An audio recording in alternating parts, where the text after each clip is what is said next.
We're going at it at 110%. I just want 5 minutes of happiness, please. Just give me 5 minutes. And they scored! They did it! Left, feet left. What the hell was that? Oh, yeah!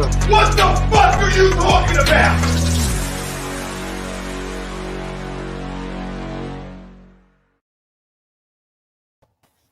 Yo, what's up, everybody? Kicking it stateside, back again. Saturday, gorgeous weather out.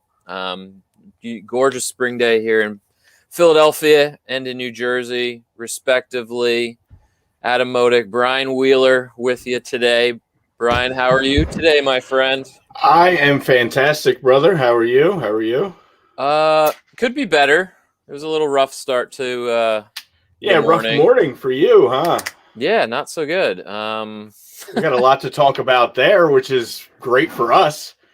It's a good part about one of our 2 hours on what happened this morning. It's one of the good parts about having one of our teams played the early breakfast game, because there's usually a lot to digest, so early. And it's just I decided to change my name today to Thiago Silva shit list. Welcome to having an aging Brazilian defender who makes a bad mistake. It's funny that my buddy texted me. He's like, maybe Thiago called up David Silva for some advice, and he just got inspired and decided to get sent off just like him. Just ridiculous stuff. But yeah, we got a lot to get into, obviously. We got a game going on right now. We got Leeds versus West Brom. Jack Harrison, the adopted American son, is on the score sheet early for Leeds, and Leeds look pretty good out of the break. So we'll keep an eye on that one. Some good ones later. Obviously, we got Leicester Man City coming up at 12:30, and obviously your boys Arsenal versus Lord Walker, and I'm pretty sure we'll get Lord Walker on at some point today to get what he thinks about the game. You guys can chit-chat about expectations coming in.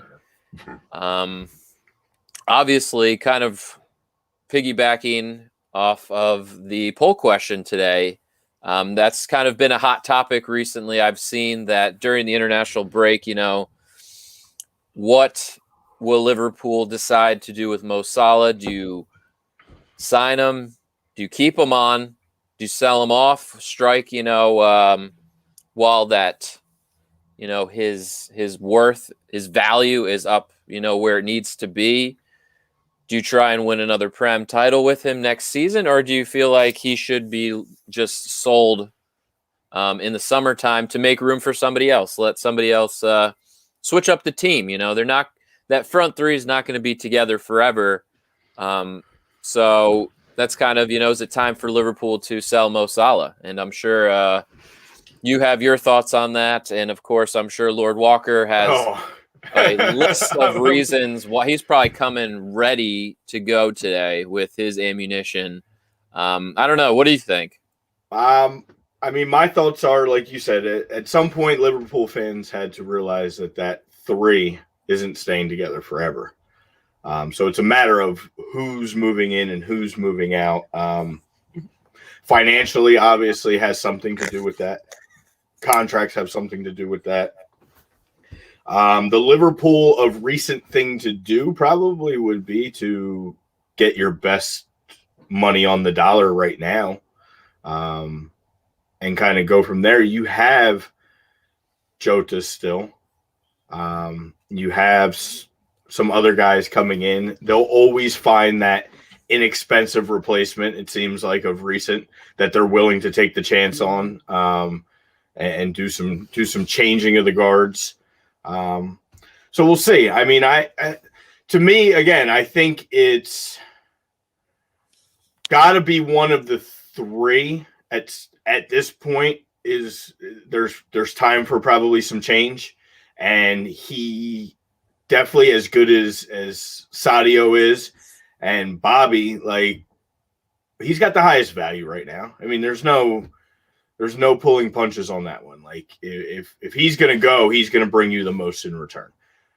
Places like Madrid, places like if Messi leaves Barca, like places are going to put that money out there for Mo Salah, who's leading the Premier League in goals, who's been the pretty much mainstay and catalyst of this whole offensive turnaround for Liverpool and winning a Premier League and winning a Champions League. Like he's kind of been one of the faces in doing so. So, yeah, I mean, good business would say they would probably move on very soon. Yeah. I think it would be a great business decision, I think, on that end. I mean, he's making, 35 mil, which is, fourth highest in the Premier League.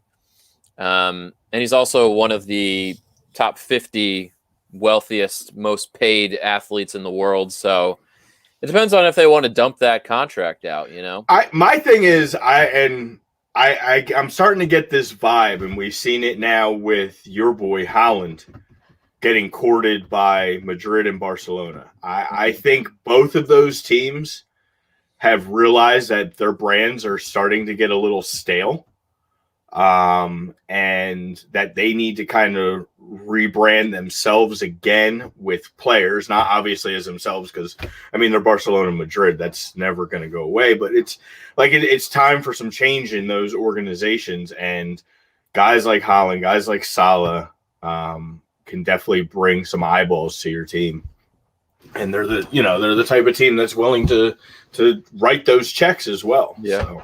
Spend it. So, yeah, it's an interesting debate. I think that, if that's what, the Madrids and the Barcelonas of the world, if they want to get that fresh face in, and, if this is the year that, they go after Haaland and they bring in Salah and try and get, I wouldn't say younger, but just move in a different direction, because, Messi's probably going to be gone here. They're trying to sell off Griezmann, and again, like you said, it's becoming stale, and it's not like the Barcelona of old. They're going to start to try and build around some of these younger kids, like we said, the Ansu Fatis and stuff like that. Can you imagine? And good morning, Tommy. Good morning, everybody. Again, Tommy agrees with the poll. Can you imagine the changes? like say these two teams, like we say with Barcelona and Real. The fire gets lit under their ass. And we're talking about guys like Mbappe and Haaland, who we basically said are in the running for the best players coming up in the world as far as the next wave of like the new wave of GOATs, and now Salah too, possibly on the move. Like you could be getting two of these guys ending up in the same spot. You could. Yeah, because these teams, I think now too, you got to think like Spain in general is kind of getting a little stale. Like these Champions League of recent is kind of starting to be run more by the Prem. The Prem in general, I think, is starting to get notoriety. Obviously, we always say that's why we do it and follow it. It's the best league in the world. Like, so I think as La Liga as a whole, they're like, yo, we got to get some of this talent here. Mm-hmm. And I could just see it. I think there's big things coming this summer, and there's going to be some crazy money spent. Yeah, because you think on the world stage, you got to keep up with the Bayern Munichs of the world, because they're just going to keep buying players. We've seen it already. They get the young center back Upamecano coming in next summer. So it's if you want to compete, you're going to have to go after and spend the cash on, Haaland or, bring in a Mo Salah, because I think Mo Salah can, thrive, at the La Liga. He's only going to be 29 years old in June, Mo Salah. So he's still probably got one more good contract left in him before he decides to, maybe he makes a jump to the MLS, like like Ralphie said. I don't know if I don't think the Union won't spend their money they got from Aronson and McKenzie. I don't think they would make a splash for Mo Salah. The Union could sell Subaru Park and might not have enough for Mo Salah. It's true. They're Jay Sugarman, part owner. He's been one to be very Moneyball type. So Yeah. any spending on like a big player, that's why I say I'm like, all right, yeah, maybe with the Griezmann KD connection, with KD having 5% ownership of the Union now, maybe that can make it work. But again, you got to spend the money, and if these guys are gonna, the Union owners are gonna sit on their hands, then you're probably never gonna win the big title. But yes, excuse me. Like Brian said, good morning, everybody. Pete and Dan, thanks for checking in. Tommy, Chuckser coming in. Lord Walker. Dan was chatting with me this week. He wanted me to mention, I forget who did he say? Oh, Dor Perez. Yes. He's already come out. I mentioned Dor Perez. Dor Perez, the 25-year-old midfielder from Tel Aviv, is apparently getting looked at by some, I think West Ham, he's told me, and Bremen possibly. He likes to plug his players. I'm like, I respect that. Absolutely.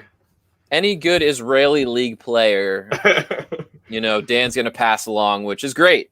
Yeah, that's one global. One country that that league probably doesn't get enough shine, or you probably only know like the top two. Like Maccabi Tel Aviv, obviously, is pretty popular, but I bet you couldn't name probably more than two.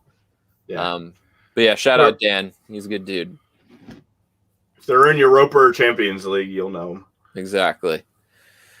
I guess as well, we got some Premier League is back finally. It feels like it's been like forever since we were able to talk some good Prem. Obviously, we had the Chelsea game this morning. Again, we got the Arsenal Liverpool later.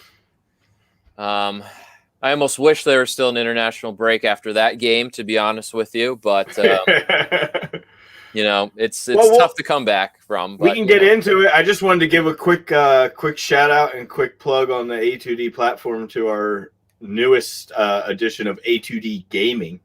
Everybody check that out. It's going to become a pretty awesome thing, it looks like here.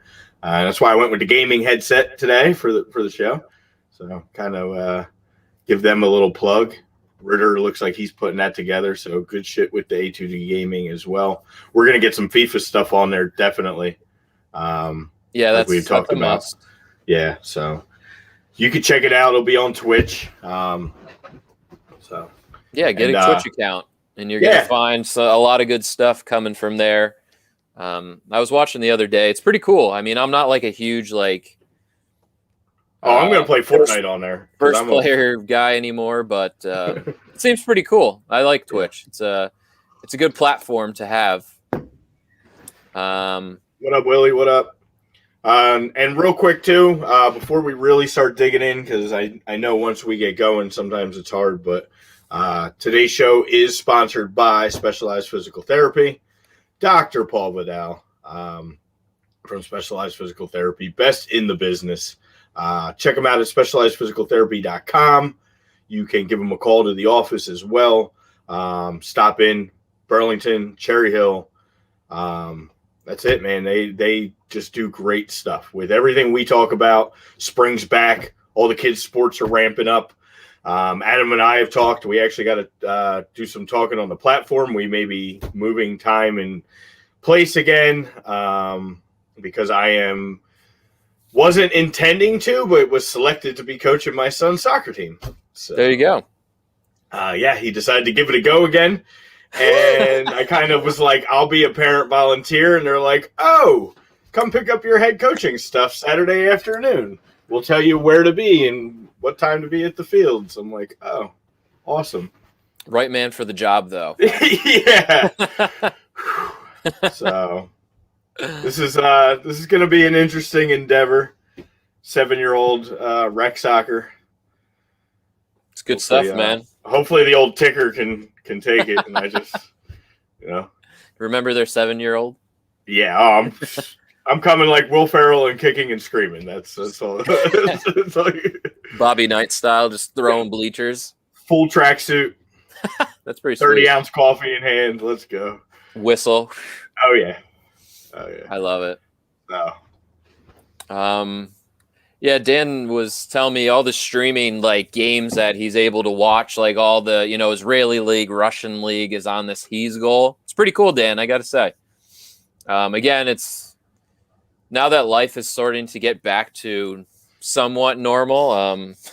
The working and whatnot is starting to ramp up again. So I'll try and the weekday soccer matches are going to be tough coming up, but we'll make it happen.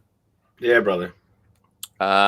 Jeff, so did Chelsea fire the manager? The Jeff, guy took that's why I love loss. Jeff. He's just a quick trigger guy, instant reactionary, knee jerk. It wasn't his fault. It was not Tuchel's fault. This is the one time and the first time I'm going to back Tommy Tuchel and say it was not his fault. It was just a poor defensive performance from Thiago that got him sent off. And then the floodgates just decided to open up. I mean, there's only one way to look at it, I guess, is the fact that they were playing so well without Thiago Silva. That's what I said. Why does he get in the squad? Because you paid Thiago Silva a lot of money, and he's Thiago Silva, and I'm sure it may not even have been a Tuchel thing, but ownership could have been like, hey, listen, this dude's fit now, we paid a lot of money for him.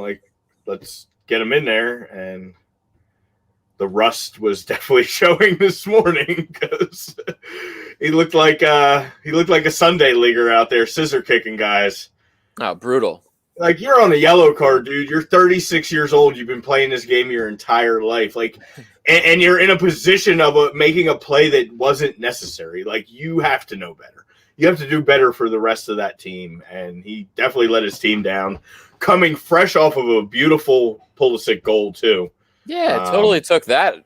Great free kick, hits the post. Pulisic's there, you tell guys. You can't, that's little stuff that you try to teach at a young age, and either guys do it or they don't. You tell guys a million times, crash the net, crash the net. Every time you get one of these plays, crash the net. 90% of the time, guys are standing there watching that ball bounce off the post, and they miss it. He was in the right place, right time, made a schoolyard play. And, he gets his first start under Tuchel in a while, and he's making the best of it. And it's looking like, oh, man, here you go. Here's Chelsea. He's all fired up after the international break. And then something like that happens, and then you just collapse. Yeah, just again, that just took pretty much all the momentum out of the game right there after that. So, and my Mateus Pereira just basically just steps on your throat right before the half. And apparently, Callum Robinson turns into Messi when he plays Chelsea. He scored 5 times against us. Well, and you know what? Your boy Christensen didn't look so he came in. I know you were playing with 10 men, but they pulled Ziyech out early. Unfortunately, that's and that's another thing. Guys have to realize Silva now, Ziyech had an opportunity to get 90 minutes if he plays a good game. And now he had to be sacrificed because you made a stupid play, and now they need to bring another defender in. So that hurt Ziyech. And now you bring in Christensen, and he didn't look good at all today. Maybe he just figured he wasn't playing, and now he got thrown to the fire. You just throw the whole rhythm of your team off by doing shit like that. It's ridiculous. Guys don't realize sometimes, I think. I don't know if it was a international break thing because Tony Rudiger was with the German team, so I don't know if he wanted to give him a little bit of a rest. After Did he have to quarantine? He might have. I don't know because he did go with the German team and the way things are over there. That could be a possibility, and that could be part of why that move happened. But Timo was in there too, and he was in Germany. So I guess that is not theory gone. An issue then. Yeah, theory gone. Was Timo in there? Was he there? Because I didn't really notice. Yeah, he missed that freaking sitter in the German game. I meant in the Chelsea game today. Was he there? He was there somewhat. He was physically there. Lord Walker did say they did 1-1. Ben Osborne scores for Sheffield right before the half. to get Sheffield level with Leeds. Well, back to that real quick. Under Bielsa, Leeds has not lost a game in which they had led. So Sheffield's got an opportunity now to break that trend, tying it up before the half. They just want to start out the right after international break. You get a win from West Brom, and then you get like a Sheffield win. Two teams that are just dying for 3 points here. 2 teams we buried. Yeah. I mean, you got 8 games left, basically, most teams. Yeah. So you got to make moves now. We're getting down to the nitty-gritty, so the FA's got to decide who they want relegated and who not, and I mean, it's I think Sheffield. It was a fun run last year, and it just sucked that just no fans in the seats. I think just really just ended that. 2 years, and you're going back down. It seems, and we'll bring Norwich right back up. So it's like nothing really has changed. Yeah, it's just changing of the guard, I guess. And maybe Watford. I don't even know how Watford's doing. I'm going to pull that up in a little bit. What's up, Justin? Welcome in, brother. Yeah, how you doing? It looks like a new name. Welcome in. Where are you from? Where'd you find us? We like to hear all that good stuff. We were just talking about Leeds and Sheffield, how Sheffield is we pretty much buried them down there. Yeah. And they'll probably say a big F you to us and go on a nice little run and get out. That'll take right. They'll end up winning this game today. They'll come back and Well, it's funny that the interim manager for Sheffield was the Leeds coach that Bielsa took over for. Oh, yeah? Yeah. So that's a fun little reverse of roles here. Oh, he's from awesome. UK. Love it. UK. Supporter? Who are you a supporter of, my friend? We got Arsenal and Chelsea here, respectively. Liverpool's on his way later. Which was the poll question about Mo Salah? What do you think? Is it time to sell the Egyptian Messi? Ooh.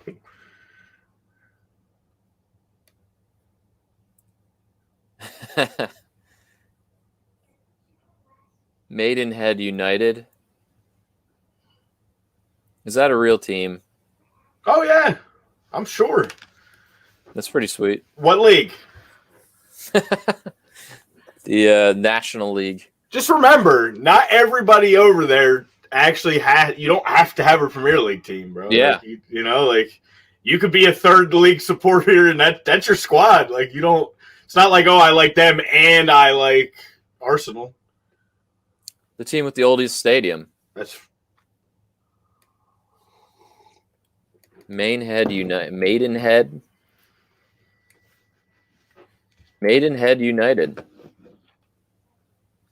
They're in the Conference Premier League. It's awesome. Oldest stadium where? In the world? I think so. Since 1871. And they're also the Magpies. Nice. A little bit of info dropped today. Well, welcome. They're not doing so hot in the Conference Premier League. They're sitting 13th. Oh, struggle. The league below League 2. Okay. Nice. Yeah. That's awesome, man. In Berkshire. What's up, Jake? Jake? Walker said 5th or 6th tier. Yeah, man. Jake says sell. Jake the Snake. I agree, bro. I agree. I mean, I said it just from a business perspective. I have no say in Liverpool's doings or Salah's doings, but if I'm both of them, I think it's time for a go, man. Like, I think it's time. You've done enough there if you're Mo Salah. You've won a Premier League, you've won a Champions League. You got nothing left to prove. You're probably going to win Golden Boot this year. It's probably time for a new challenge for him. And it really is, in the long term, really would help Liverpool, putting that much money back into circulation for them. Like Lord Walker's talked about, you're in a pandemic issue too, with people struggling with money and stuff like that. And when you have an opportunity to cash in and grab a nice chunk to help revive or continue to support your football club, and use that to build off of. Like Mo Salah can get you 3 to 4 really good players. Mm-hmm. You know what I mean? Like that's money well. It just depends on what Liverpool's, they're not ones to like, you wish everybody wishes they had Haaland. Like Eric's like, I wish we had Haaland. I wish we had this guy. I'm like, well, so does everybody else in the world, but it's just not feasible. Yeah. And that's just not Liverpool's MO to. No, I don't think they're going to take that drop money and buy one guy. They're going to take that money and restructure a lot of stuff. They're going to fill. We've seen with all the injuries. Now, they've had way more injuries than a normal team, but they've lacked a little bit of depth.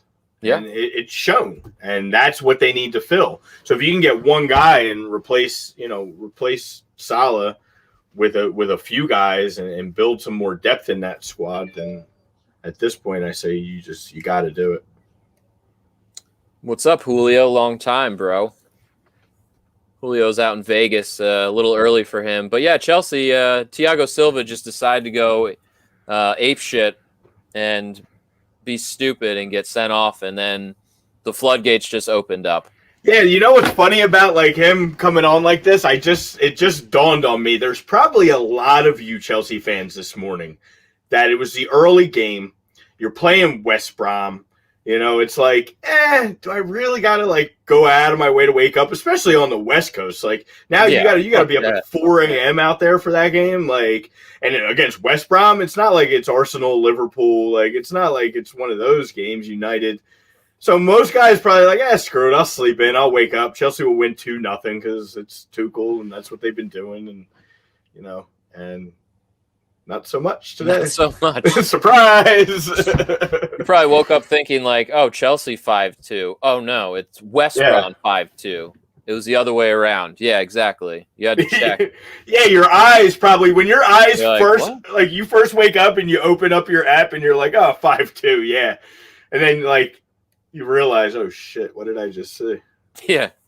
You thought maybe ESPN, who's been known to have, oh man, I've seen those many times. So you're probably thinking like, oh no, it's definitely 5-2 Chelsea, not the other way. But nope. Yeah. Sure enough. Yeah, that was real. Like Lord Walker said, Big Sam just throwing up his hands and acting like an idiot on the sideline. What's up, Frank? Frank says he agrees with Ralph's point. Solid to the U. Let's start that campaign. Yeah, there you go. Better start a GoFundMe as well. Speaking of the Union, we do have our Champions League, CONCACAF Champions League match on Wednesday against Saprissa in Costa Rica. Let's go. Do it, guys. All rooting for all MLS teams in the CONCACAF Champions League, always. You have to. Jake the Snake Roberts over here. Oh, he's so ready. I'm fire him up a little this morning. You just have to like poke him a little bit, and then it's almost like a bull ready to just get unleashed out of his cage. Listen, if you play the stock market, things like you sell at its highest value. He's not going to ever get any higher than he currently is right now. He probably was actually even a little bit higher prior to this season. Yeah. But I mean, at this point, he's still in the highest because again, he's leading the Prem in goals. He's not the reason Liverpool is sitting in 7th place right now. You know what I mean? Like, so some would say injuries. I don't know.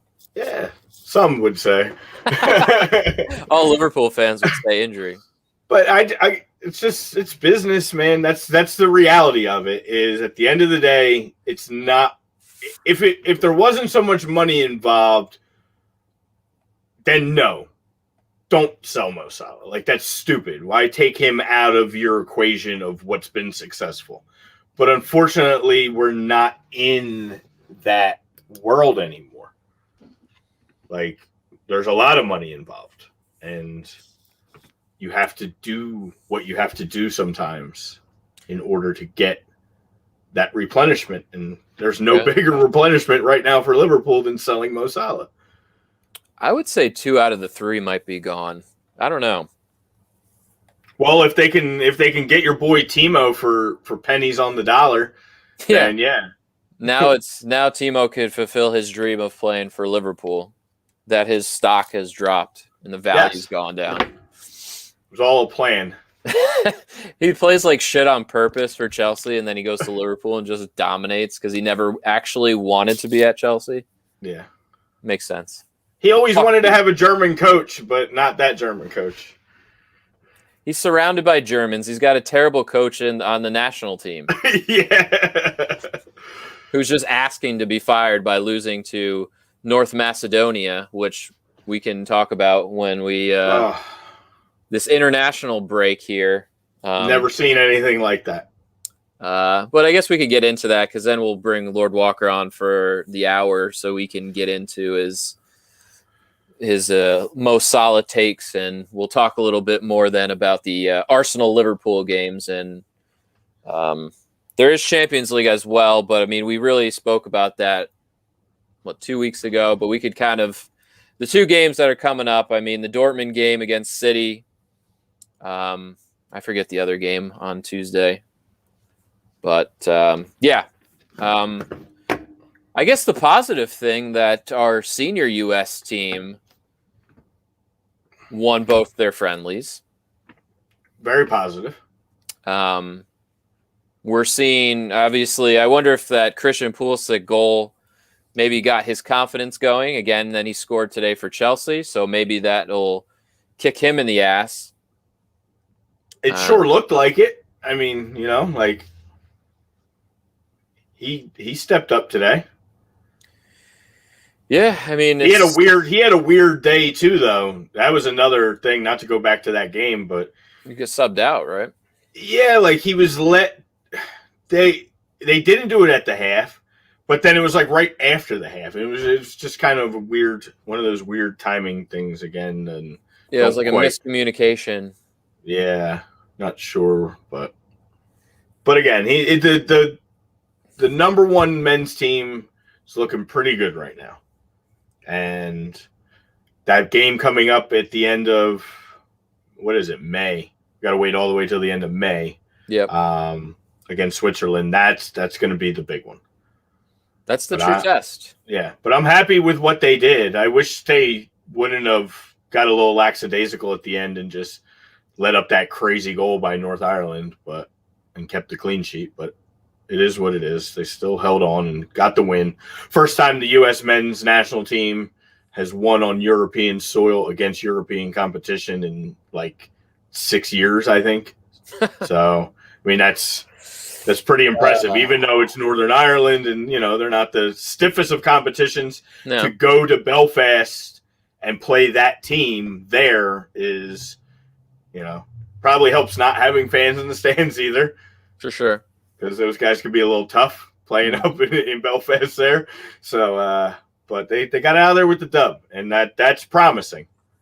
Unfortunately, our next wave of players, or you should say very few of those guys should even be in our next wave of players, did not get the job done again. And take nothing away from Honduras. And that's what I think people need to understand, and it kills me because a lot of people don't realize this one simple stat is that with Honduras winning that game, they've qualified for 4 straight Olympics now. Not even Mexico has ever qualified out of CONCACAF for 4 straight Olympics. Mm-hmm. So Honduras is not a bad team. Honduras is doing something right. However, if we are where we thought we were as a country, we really should have won that game. But Like for what Twillman comes out and the way he said it as like he was so freaking great, you know, like that to me, that's actually disrespectful. Like it's not a disgrace. Like these guys went out there. Yeah. Did they make some mistakes? Absolutely. Yeah. Was there a lack of heart? 100%. Yes. But like, you got to think too. These teams are thrown together, 2 weeks, 3 weeks, sometimes before these tournaments. Yeah. That Honduras team, man, those kids play together nonstop, year round. They have clubs they go to. Most of them play in clubs in Honduras. And when they're not playing with their club, they're playing together. They've grown up together. They've been together. Like, it's different, man. It's a different culture. And, yeah, they came out with heart. Should we have shown more? 100%. But at the same time, like, you can't say we didn't play a good team. Yeah. It's just it sucks. It's definitely, a big time bummer. I mean, we talked about it last week, it's a bit of a failure, and not to say it's a huge step back because it's not like our senior squad, but I mean, you want all the levels to be in the highest competitions no matter what. And, people say, the Olympics aren't a big deal because it's more of like an amateur competition, but still, you want those guys to get the experience of playing in the Olympics. Like, that's a big deal for the amateur U23s. To me, it's a bigger deal even than them getting experience is us getting exposure and this sport getting the exposure. Right. Because when the Olympics come on, that, man. You could sit at a bar with a dude and be sitting there rooting on curling in the Winter Olympics. Yeah. Nobody actually knows how to curl unless you curl. But if the U.S. is doing it and, we're united like we should be. We're going to root for it. Right. And it brings people together and it brings people around your sport and it makes people interested. And that's where the failure is for me. And that's where it sucks that we did not get in. These guys will find time to play somewhere. And, maybe we just realized that some of these guys aren't that way. But it was a whole bunch of MLS guys. I hate to say it. Like, I like the MLS and I like that, but it's like, I don't know. It's frustrating. It's very frustrating. I think the pressure got to them for sure. They knew what was at stake. They know, you lose that game, that's 3 straight Olympics you didn't qualify for. Yeah. That's a lot of pressure. And again, it's a team that's, a bunch of homegrowns thrown together, but, some of them grew up playing, up through the ranks, like the U17s, 19s, the U21, like, there's some camaraderie there, but again, I know what you're saying. Like, I don't know. It's just either we don't value, like the players don't seem to value the Olympics as much maybe as some other countries do, or we just choke in the pressure situation. Because Honduras did the same thing to us, 4 years ago when trying to qualify. We lost in the semifinals to Honduras. So I'm saying they're legit, man. Like they're on that stage, on that, like, that's their everything. That's right. That's like for these countries, these are big deals. And it should be for us too. It should be. But you say, I don't know. Like, again, I don't know if it's a generational thing or what it is, but there was just a clear lack of like to get up for the game. Yeah, like you just don't see it. Like I want to see some dude's eyes like rolling in the back of his head, like ready to go out there and attack. And not do it once or twice, but for 90 minutes and work hard for 90 minutes and really bust guys down for 90 minutes. And they just like, it's just, there's not that guy there. Yeah, it's true. And, the world is watching and they're just going to be like, well, U.S. failed again to qualify. Nothing crazy. It's, they say they're, the new wave is coming. They're going to be so much better. And then it's like, oh, we didn't qualify for the Olympics again. And you know what? I blame some of the up top guys too, because that goes into selection. Well, Jason Price is not I don't think he's a very good coach. I don't think he's a very good coach, and I don't think the selection of the team was proper. Like, I love Brendan Aronson, right? Brendan Aronson deserves time with the first team. We've seen that 100% because he's come in and he's made an impact. However, Brendan Aronson was young enough to be able to and be eligible to play in that tournament and play for that team. For sure. But they selected not to do so. Like, they could have put guys on that roster that would have given us a better opportunity to at least qualify. Again, they wouldn't even have to be once you get to the Olympics. You can put your qualification roster can be different than the roster that you actually bring once we made it into the Olympics. So put those guys on that team and ensure 100% that we get in. And then once we're in, if you want to throw that other team out there and just take your best shot, at least you got in. But they didn't do that. It would have probably happened. I mean, our core good players are mostly under 23 with a few exceptions. Yeah, and they could have played, but we tried to, like we always do. We're just going to roll the dice and hope that, in baseball terms, it's our AAA team. Like, we're just throwing out guys that were like, I think they're good enough to win. We have faith in them. We're just going to roll the dice. Hopefully, they're good enough to go out there and win. And we're going to exclude the pool six, and we're going to exclude Aronsons and McKenzie and all the good European players. You could have just took a couple, the problem is there was no European players. None. It was all MLS, basically homegrowns. Yeah. And they thought that was gonna be good enough. And that's clearly that's the guys making the decisions as far as putting the teams together as well. So whoever's making those decisions needs Ernie Stewart, who I didn't like him at the Union after so long because he was very driven and he's a mediocre guy. And Jason Kreis is a mediocre coach. Yeah. And you took a mediocre team, picked by a mediocre guy, coached by a mediocre guy. What do you think's going to happen? You got mediocre results. Bam. I think we can just end it right there. It took us 2 seconds to figure that out. Yeah, I think we just cut it. Who's at the top of the fucking thing is the president or the players, the sporting director of the U.S. can't figure it out because he's an idiot. Fire Ernie Stewart, exactly. Get him out of here. Fire Howie and her. Well, actually, no. Please, as a Giants fan, keep Howie. Fire Ernie Stewart. Let's go.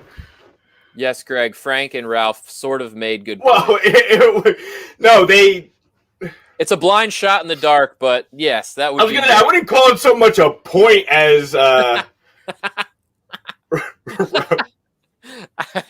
I mean, maybe Robert Salah has some ties back to some. He may have some Egyptian roots. He's a little olive. He's got that little bit of complexion. He looks like that dude from 3000 or 300. Yeah, like you just get in there and warrior you. Xerxes or whatever the hell that dude's name was. Yeah. 2-1 leads. We got Phil Jagielka own goal. Lord Walker's probably loving that. The old talkie. But yeah, that's our frustration on the Olympic debacle now, and it's you turn your attention to the friendly against Switzerland for the senior team, and then you got the Gold Cup coming up, and then we enter World Cup qualifying starting in September. You got 3 games right off the bat in September to start that road to Qatar. Now that has to happen. And the Honduras senior team is on that 3 games in September. Like that's like you guys they got to get up for that game. I don't want to see any of those players on that team. And a possible Canada, we'll probably see them too because I'm sure they're going to win that whatever group that we're waiting to play. You're going to see a lot of those Honduras guys that you just saw too. Like that U23 team is some of their first team guys. They have some pretty good young guys. That one defender was Maldonado. Yeah. He's big and he's good, man. Like, surprised we don't see him making some kind of move at some point. He was all over the place. The problem with CONCACAF and the U.S. getting better, every other country is getting better. Yeah. Mexico's Mexico, and the old guard's kind of fading away. But again, Mexico U23s beat our team pretty handily in that last game of the group stage. So, and a Honduras team, the senior team, look at Canada. Yeah. Their two best players are probably better than any of our players. Jonathan David and Davies are pretty fucking good. Davies, definitely. I mean, Davies is the best player in CONCACAF. For sure. Colbert. Chelsea lost today, which means another chance for Liverpool to catch up. They've been given so many this season. I mean, again, we talked about this before. You expect the Liverpool team to bounce back and right the ship, and they just have not done it. We'll see what happens today against the Mighty Gunners. We've played some pretty good. Battles lately, man. That's going to be a good one. You have to say in the last 5 total, we've had some definitely had some interesting results in the last 5 matchups head to head. Oh man, we'll see if I don't know. Liverpool has a lot more issues to try to catch up than just even winning today and Chelsea losing. There's a lot of gap between these teams. Yeah. I mean, there's a lot of gap between City and everybody, so yeah. Yeah. Canada's that'll probably be a team what we're going to play. Not that I'm scared of Canada because 2 players can't really change a full match, but certainly it doesn't hurt to have Alphonso Davies on your team. And who did they beat, Dan? Like 13-0 or something the other day? 11-0? They beat on some like Solomon Islands or some poor small country. I mean, yeah, it's, again, out of international break, it's always fun to see who's going to be tired and who's up for the challenge of some of these games. And Dortmund's about to lose to Eintracht Frankfurt, which they're probably not going to. They're not going to qualify for Champions League, so Holland, bye. Oh, yeah, that just happened, too. Their one goal came from Hummels today. Nico Scholes, again, why do we pay all this money for that guy? He sucks. Yeah. Thank you, Dan. Cayman Islands, Solomon Islands, whatever. Yes, Colbert, I know it's only a 2-point gap if Liverpool wins today. 1, you got to win today. 2, it's not just the points. Like, they're just the gap in play right now, if you watch outside of Chelsea's debacle today, over the last 2 months is night and day. Like Chelsea's just playing a way better game right now than Liverpool. For sure. He says, who will start up front for Liverpool? I don't know. We don't have that announcement yet, but I would assume you got to go with the usual 3. You would think so, right? I don't think there's any injuries or anything like that. Got to win. Yeah, so in the last 5 games between these 2 teams, we can go all the way back to October 30th, 2019, which was that Carabao Cup, the 5-5 game. And then you have Arsenal winning actually a Premier League game back in July. And then they drew 1-1 in the Community Shield, which Arsenal ended up winning in PKs. And then Liverpool beat them 3-1 in the Prem. Then you had the 0-0 draw in the Carabao Cup. So that, I guess Liverpool won that one too. I don't know. I it's just so hard to pick Liverpool these days. Like, I don't know. Yeah. Jota or Bobby Blue Eyes? I don't even know. I like Jota if he's healthy, but there's going to be the Bobby Blue Eyes stands that are saying we'll wait. We'll wait till Lord Walker comes on in about 10 minutes to dig into this one too much. True that. So Leeds Sheffield still 2-1. Coming up to the 60th minute.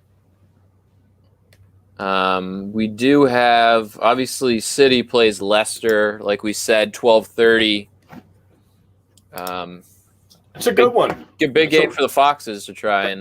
That's huge for the Foxes because this is where they've been doing their dip the last little bit, and they lost that game to Arsenal. Then they bounced back. It feels like forever ago, but there hasn't been that many games because of the break and stuff like that. So this could really be an opportunity for them to right the ship. You just need a healthy, full Leicester squad. Yeah. And, their defender's starting to come back. Everybody seems to be healthy. Fofana obviously is hurt, but James Maddison's been knocked around. Jamie Vardy's been hurt too this year. So it's, again, a little bit more consistency, I think, from them as far as the injury bug is concerned. So if they could get a full squad, I think they could be deadly. But Man City's just...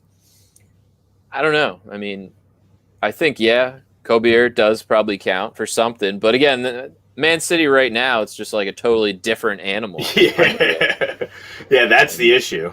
Is they weren't kind of united at that point. They were pretty much a whole bunch of guys trying to figure stuff out. They didn't really have a face defensively like they have now at all. They got healthy and they got kind of their form together, and definitely not the team that's been on this run. They weren't all citizens. Solid. Yeah. Solid. Maybe like 2.5 boobs on that scale. What was I going to say? Oh, I hope City just wins like huge. Man City wins big, and then they let their guard down, and then Dortmund beats them on Tuesday. Listen, it would be... I don't need a Man City thrashing today because then they're going to be pissed off for Tuesday. I don't even want to think that, Kobier. Well, Pep came out and said Holland to City impossible. He's full of shit. Yeah. He's supposed to say that. You know what? I just, honestly, I don't see Erling Haaland going to City. No. Because I feel like this kid is he's like an old soul as far as this game goes. I feel like he's like a deep-rooted, loves this game and respects the game and respects the history of the game and respects these teams with actual real history to them. And that's where he's going to want to go. He's going to want to go to a Barca. He's going to want to go to a Madrid. He's going to want to go to a Chelsea, a Liverpool, a United, somebody, an Arsenal. I mean, Mino Raiola is his agent and his dad as well. So yeah, he's gonna hold out for some cash monies, and I could definitely see him going to Madrid or Barcelona or Chelsea, probably one of the three. I'm getting this vibe that this Spain jump is happening for a bunch of guys. They went from Barcelona and then they went over to Madrid to see where each team stood on bringing him in. Who's going to pay the most for my guy? Right. And he's frustrated at Dortmund because they fucking suck. And he's definitely going to be gone. Oh, yeah. He's definitely out of there. Because that Champions League money they're going to need that they're not going to have because they suck in the league. So they're not going to do it. And now they got to get Sancho. That's it. And that's the money that they'll do, and they'll barely probably break even. So it's a bad time to be a Dortmund fan. I even wore my fucking sweatshirt. I thought maybe it would bring some good luck. But, of course, actually Frankfurt's good this year. They're probably sitting in third or fourth. They have been playing well this year. But Andre Silva, another Portuguese kid that's these Portugal guys, man. Watching them play, I don't know. They're going to be tough in the Euros here. They're going to be a tough out in the Euros and in the World Cup. Absolutely. Yeah, Arsenal's not getting Haaland unless, what's his name? Odegaard is his best friend and is dude, you should totally come to Arsenal. And, I mean, that is his captain in his country. Some guys are big on that, man. That's Odegaard is the captain of that Norway team now. So Haaland is not the captain. Odegaard's the captain. So, I mean, again, money's going to talk, and unless Kroenke goes out and this dude, this Nigerian dude ends up buying Arsenal, and we have the endless amount of money just like all these other teams, I don't see that happening at all. But it would be nice for those two to both link up and get Arsenal back on top. I think that's a pipe dream, but a huge one. You never know. Yes, I'll just take Odegaard. To be honest with you, I'll just take Odegaard. I'm okay with just they have to go back to Madrid and lock Odegaard up. How much would someone pay? I would say like 130 to 150, maybe. Yeah, I think 130 is the lowest right now, even in a pandemic. I would stretch it all the way from 130 to like 2. I could see it. Just depends on who's, if you got Madrid and Barcelona in now, that number's going up immediately. I mean, he's 20 years old. Dortmund dropped 180 as the number they're looking for. Doesn't mean that's somebody wouldn't pay even more. And now, like, the British media is just like, it's ridiculous how much, Dortmund's holding out for their players. It's like, shut up and pay it then. Yeah. Money talks, man. They're just mad that United didn't get Sancho. That's all. Of course. Yeah. The Guardian's like, oh, Haaland transfer saga is grotesque circus we may never see again. I'm like, what does that even mean? Oh, sorry, American. Sorry, dollars. 180 million. Well, it could be euros. 180 million euros. Probably euros. They usually don't do the moves in pounds. Yeah, not often. They don't do them in dollars because no one comes here, so we don't have to. Dollars trash. Yeah. But yeah, I mean, he's 20 years old, Haaland, and the guy just scores goals, and he's got a fucking wicked left foot. And he's a worker. Like, you know what I mean? Like, he's 6'4". He runs like a damn gazelle. He's probably a descendant of Thor. Is really, and he probably believes that too. He's so cocky. I believe that. I believe that. He's so cocky, but he knows he's so damn good that he's almost allowed to be. I mean, Chelsea, Roman, he loves those shiny toys, like Lord Walker always says. He loves it, and he's going to be willing, especially if Timo sucks the rest of the year. Maybe they offload Timo and bring Haaland in. I don't know. That's cool. He says he lives in London, and Haaland's in the news every day. He's the talk of the world. Yeah. I mean, he's got 21 goals in 22 matches. I mean, that's pretty ridiculous. And some of those were substitute appearances. So yeah. Like, if Dortmund didn't have him, Dortmund would be, instead of 6th, they'd be in like 10th or 11th. And long out of Champions League by now. Yes, and they would have fired 2 managers. We'd become the Watford of the Bundesliga. We'd have 2 managers in a year. You could have had Tuchel. I don't want Tommy again.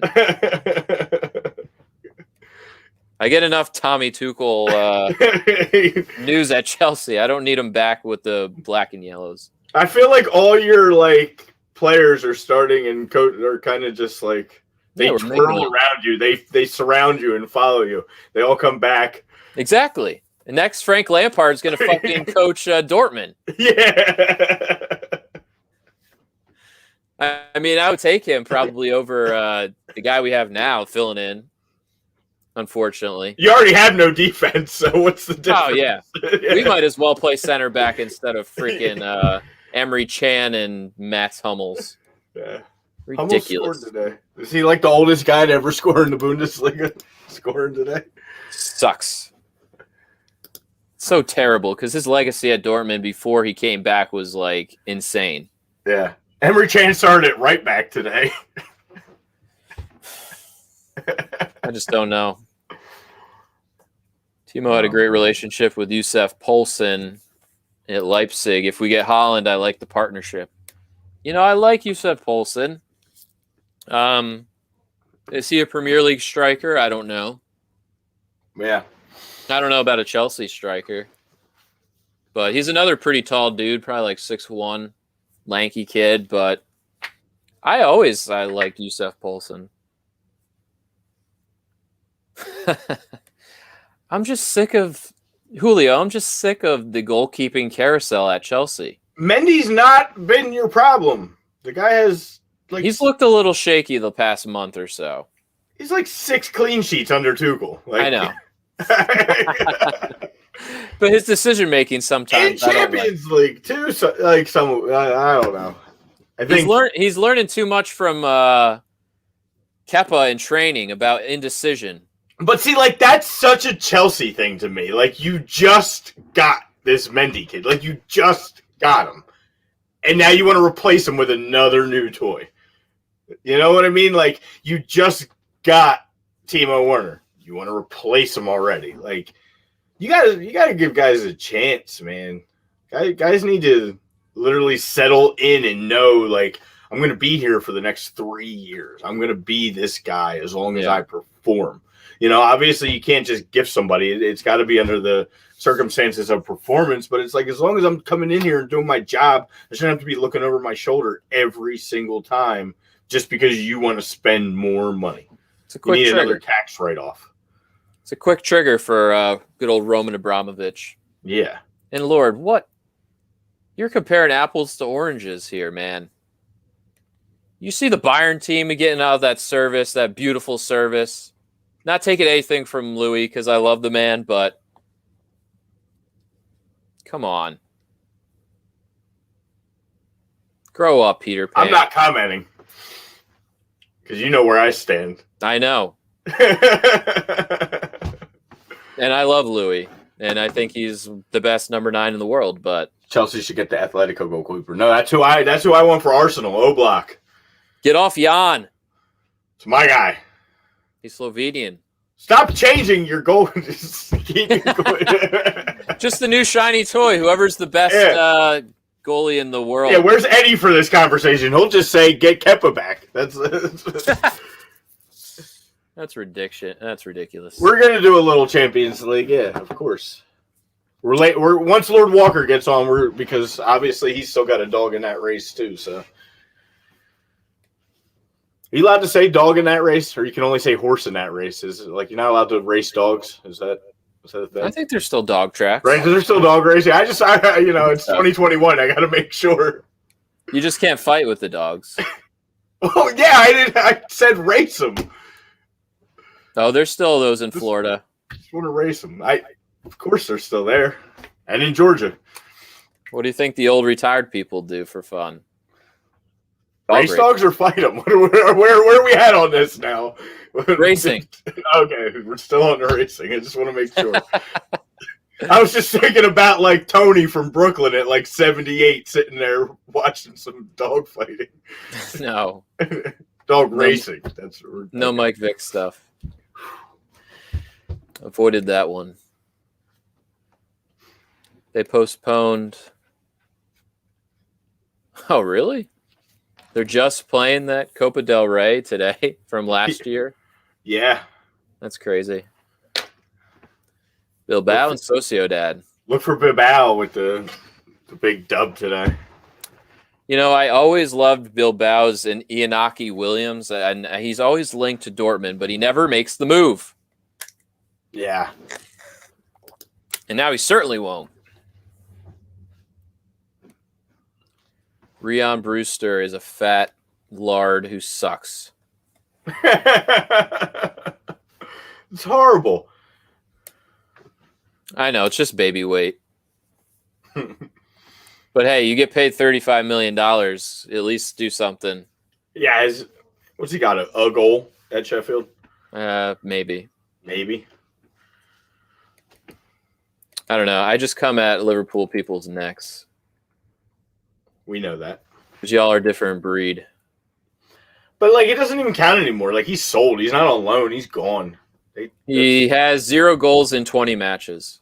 So, Liverpool should actually be happy. That's They got him off the books. They pulled the wool right over Sheffield's eyes there. And he had that great year at Swansea last year, too. Yeah. I don't know. Ever since, I'm telling you, he hit that post in that Arsenal PK battle. And he literally he hit the post in there, and they sold him within like 2 weeks after that. And he hasn't scored a goal since. Or maybe in some cup game, I think. He hasn't scored at all for them. Like, I know in the Prem he hasn't, but does he have a goal for them anywhere? 2021 Premier League, 20 matches, 0 goals. What about in like a Carabao Cup or something? They played in some other. No FA appearances. Wow. 21 years old. That's a kid that's just lost all confidence. Yep. Because he was like the final PK kicker in that too. Mm-hmm. That was Arsenal's first win at Anfield in like 12 years, something like that, 14 years. It's also tough to go to a Sheffield team that was just so bad, and you're like the man now. Everyone's relying on you to score, but still, 20 games, no goals. What are you, Timo? A nice little striker prospect that may be available too is the Huntelaar. Schalke lost. Yeah, Schalke lost again. So, I mean, somebody wants just a guy that he does know how to put the ball in the net. He's not going to cost you a lot of money. He's probably going to be available. He has scored a lot in his career. Yeah. So the Hunter Schalke just loses again. The Hunter. Well, they're gone. Yeah. I mean, they were gone a month ago. What are they going to do with Kolasinac and Mustafi? Well, Kolasinac can come back to Arsenal because he's actually on loan, and we never replaced him with a backup left back to Tierney, and they own Mustafi, so they got 6 months of him, and he's their problem. They can either re-up with him or he'll probably end up at Dortmund.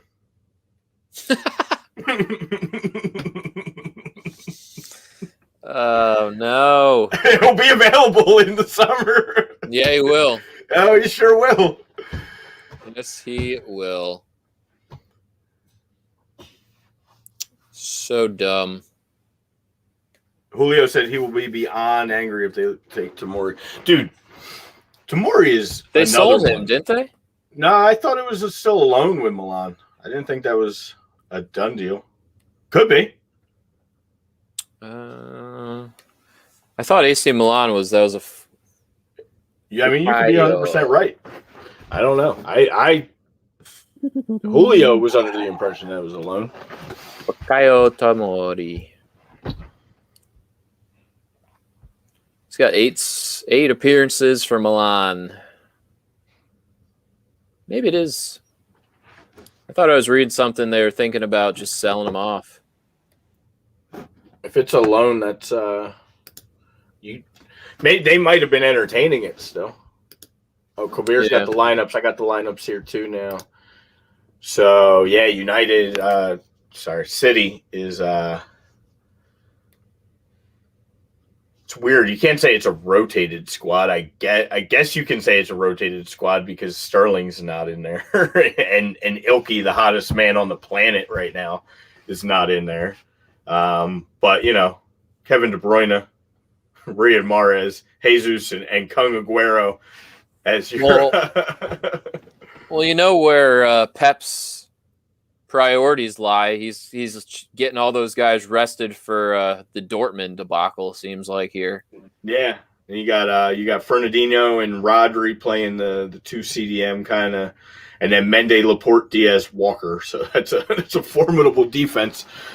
I guess that's just a lot of faith in, you got a pretty good hold on the Champions League title, and they're resting their guys to make that Champions League push, that first leg against Dortmund. Dude, this team is so deep. Like, this is did everybody completely forget that Nathan Ake is on City because he just never plays? But yeah, I forgot. They're gonna sell him too. Yeah. Like, you got him and John Stone sitting on your bench. You got Sterling, Gundogan. Now Ruben Diaz and Silva, Foden, Torres. Yeah, I forgot they had Nate. Yeah. Forget just those. Totally overshadowed by the fact that Ruben Diaz has become like one of the best center backs in the Prem out of nowhere. That was also pretty ambitious for City to be like, all right, yeah, we're going to have Nate Aki be the starting center back. He's good, but don't get me wrong. I love Nate, but. Yeah, I mean, he's not Is he starting for a Premier League champion squad? Probably not. Virgil, obviously. Yeah, yeah, I just okay. Sounds good. Right. I was like, did I send him that yet, or did I not? I don't think so. And then while he's getting ready, let's see for Leicester, you got Vardy and Iniacho up top. So going with the two strikers, both them guys have Iniacho's been putting the ball in recently. And you got Iosi Perez kind of playing like a cam role, and then Albrighton, Tielemans, and Diddy, and Amarate, I guess that's how you pronounce that. He's a Ghanaian. He's plays on that team with Thomas Partey and Marte or something. Marte. Yeah. He's pretty good. I've watched him play. He's definitely got some pace. He knows how to move that ball. And then their three in the back are Castagna, Evans, and Fofana, with Casper obviously in goal. So word. He said Huntelaar's 50. I What mean, do you want? What are you that far behind? Yeah, he's not. I'm the just Hunter saying, is old. he's a nice striker option as, a second guy or whatever. He's going to be cheap. I would bring him in. The Hunter is old. He is old. I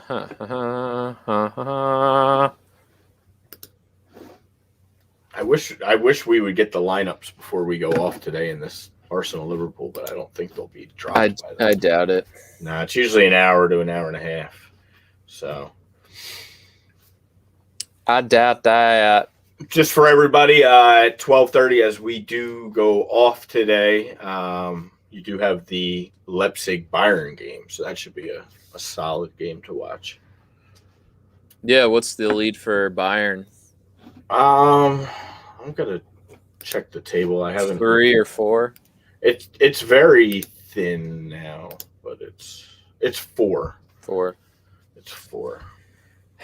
I mean, they could pretty much win it with a win today. Yeah, Dortmund really could have used that win today, man.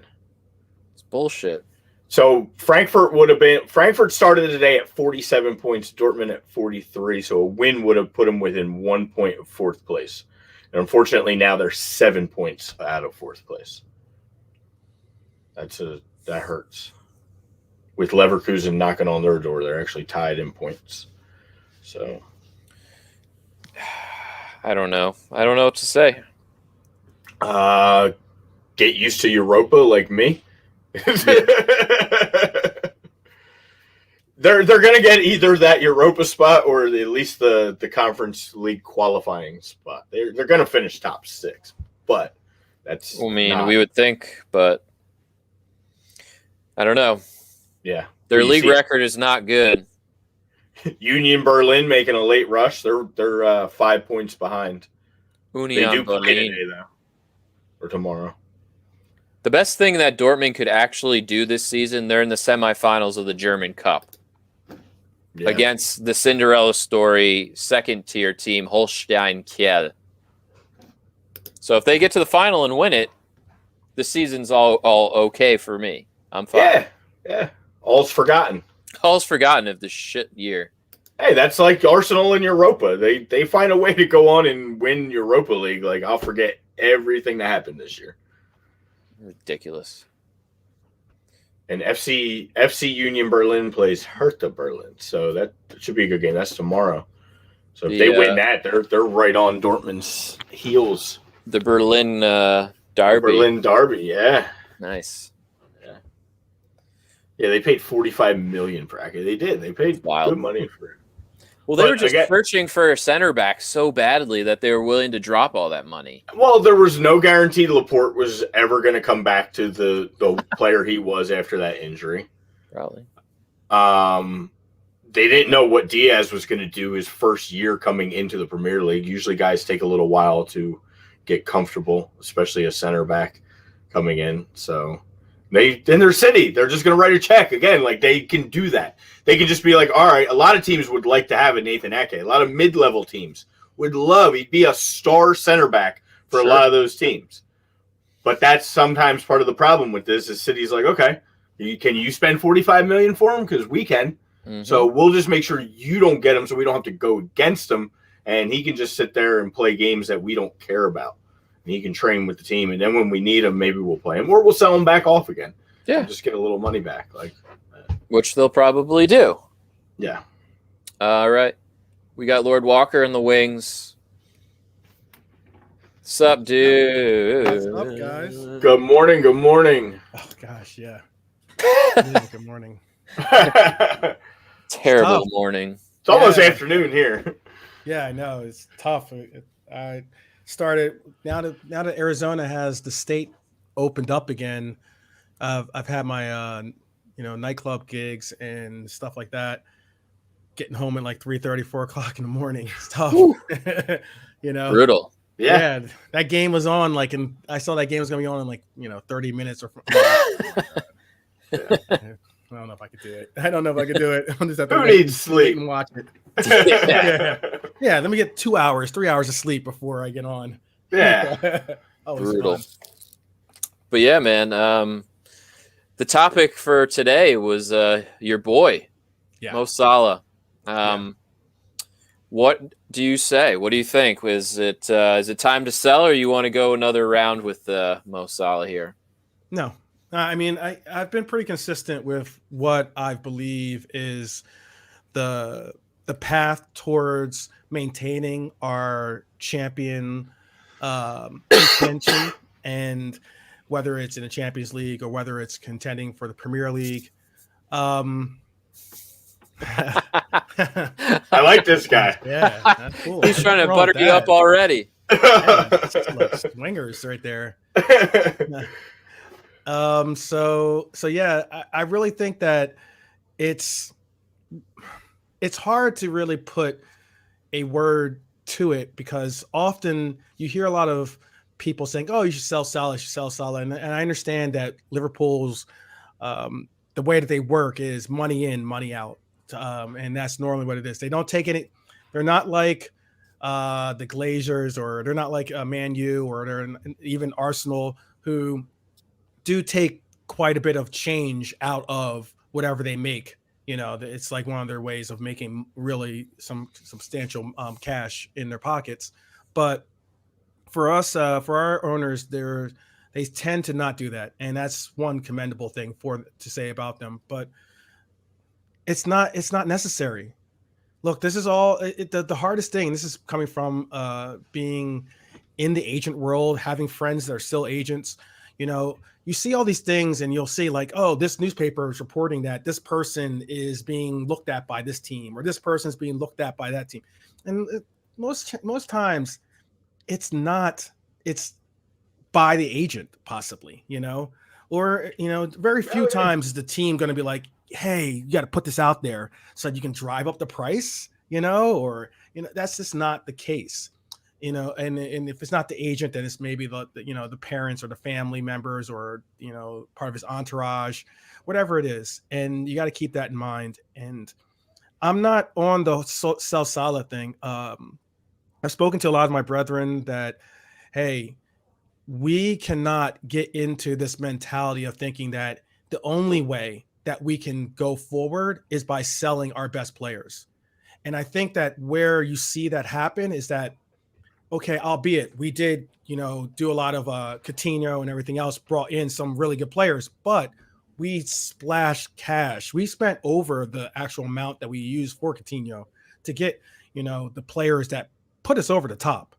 I mean, VVD, Allison, those players put us over the top. Fabinho, they put us over the top when it came to making this team a real quality team. And it's going to take us doing that again, Well, that's sorry, not to interrupt you, but go ahead. That's I feel like my point kind of was like, what if selling Mo Salah turns into Koulibaly, Sancho, and a nice, rotational midfielder? Like, Right. isn't that worth it then? Like, Yeah. because now you're getting that, you're getting that rebuild Yeah. without rebuilding. You know what I mean? Sure, absolutely. But at the same time, the corona, and this is something I've tried to put some of the guys from ATD on just what my feelings are just about the Sixers, for instance, like as in the impact of corona on the world of sports, much less just economy, period, is so big that we're still thinking like it's 2018 or 2019. That's not what we're dealing with. And you're going to have reduced prices. Now, if someone's like, oh, you can get 100 million for Salah, I'm like, I'm not taking that. He's not 100 million. He's leading the Premier League in goals. And he's done it, 2-3 years now? Right. And if Erling Haaland's 180 million, then Mo Salah's 180 million. Exactly my point. And that's why I'm like, when someone's like, oh, you should sell him for 100, 120. I'm like, that's if like I wanted to sell him for a bargain. I'm not selling him for a bargain. We're not. The one thing that also we have to keep in mind is that we got, and I definitely want to get the number right. I think it was like $585 billion million dollars. 585 million. No, 538 million. Excuse me. I said billion. $538 million. Million pounds, excuse me. And that equals out to be $750 million. Okay. From the investment that we have coming in. That includes LeBron James. Okay. And those things are huge. And it's not that I'm saying that, since we got this cash flow into our team, that all of a sudden we're going to go out there and buy these players. That's not what I'm trying to say at all. If anything, it says we can now say, we don't have to say, we have to turn down everything. We have to, we can't have the scouting teams that we normally have, or we can't, all these different things aren't truncated into to smaller divisions. We can absolutely run as normal. And that's what that money does, is it allows for our team to not have to say, hey, I think it's like $100 to $150 million that we've lost this year, is not something that we are going to be like, we need to make that up somewhere. Let's sell a player. And that's where a lot of teams in Italy, a lot of teams in France, even in Germany that are going to be, and even especially even in England, they're going to see that crunch come to them. And they're going to be like, what do we do? And you're going to be like, we want to sell this player for 30 million, 40 million, 50 million. Great. I'm not buying. And there's only a few heads that can buy. So until you bring that number down, hey, sucks to be you, right? We're cool. So that's the mentality that a lot of teams, a lot of people that are really looking at this, because unfortunately, we talked about this last time we spoke. It's a business. I understand. That's the primary thing we got to realize. We got to really wrap it all into that ball that we're playing with ourselves, and say, hey, there's more to this than just saying, hey, I rate this player this much, or I rate this player that much, and he's worth this. Make it happen. It's easier to spend other people's monies as well. But hey, these guys are investing for a reason. Dan's leaving. He's Dan, real quick before you go, Lil is up 1-0 on a Jonathan David goal, so good for you. Oh, there you go.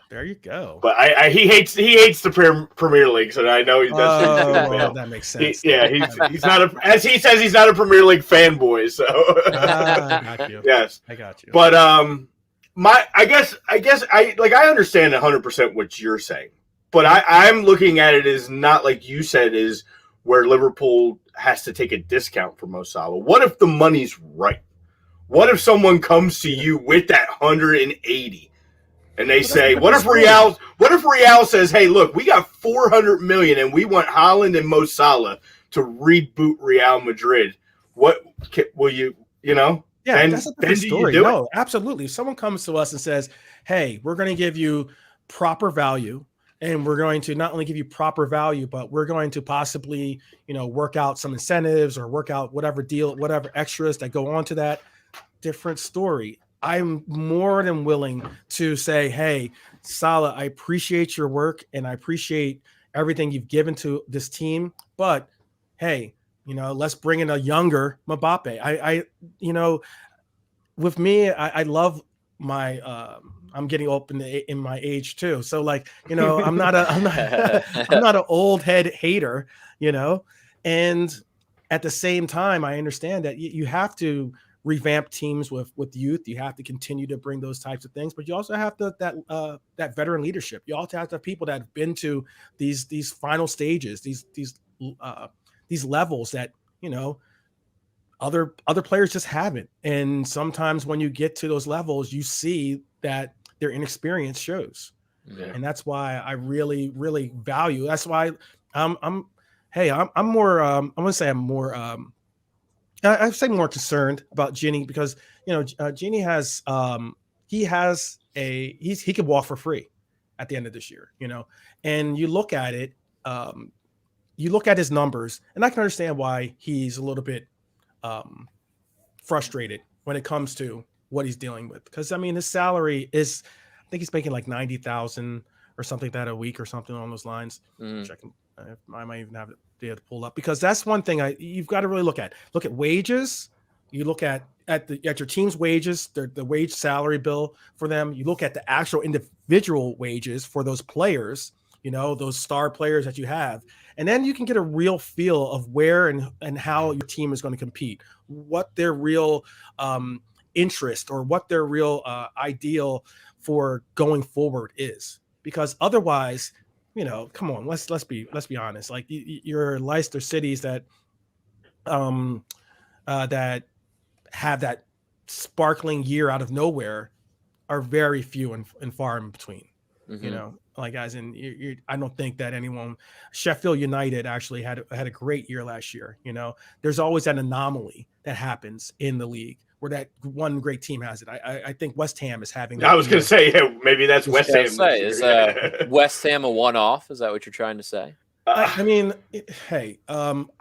definitely don't hate on David Moyes as much as a lot of people do. I think he's a decent coach, but if they do it 2 years in a row, then he can say yes. Remember they were like almost, they were in our relegation talks at one point last year with about 5 weeks to go. So yeah. So was like Aston Villa was too. Yeah. Oh yeah. Like those. That's my point. Is that it's a matter of just getting a team that gels well together. Those things. There's so many factors that go into having a great team, and I put those clips sometimes because I have LFC TV too. And I put those clips that, they show some of the guys, they're playing the header volleyball, and stuff like that. Or they're doing these like little like cool drills, these like really like team building drills and stuff like that. And those things are really cool to see. I personally love them. But it also, why I think they're cool is because it actually shows that, these guys kind of like each other. Or they feel like it looks like a team. It feels like a team. I remember when I played even for my high school team. I love the fact that was possibly the best unit that I've ever played with, the best family sport family style orientation I've had in my life, and that's something that I really treasure, and that's what has really kept me so connected to soccer actually for my life. So. Yeah, it's awesome. 29 in the summer and his contact. Yeah, Tim, thanks for joining us, and I'm with you, brother. He's very sad Arsenal's not in the top four. Yeah, said only Brian ever. Hey, hey, we're getting closer. We're getting closer. Hey, you never know. You never know. Hey, 10 games ago, I did this whole. And this maybe it's how lame my life is sometimes, but I'm sitting there with the spreadsheet. I'm sitting there with Excel spreadsheet, popping in who's got to win, what's got to happen, all these different things. And I've said it. I've been saying it to everyone. Hey, it's not impossible. No, guy. It's not impossible. Yeah, we say we're like, oh, there's no chance because 95% of sports seasons there isn't a chance.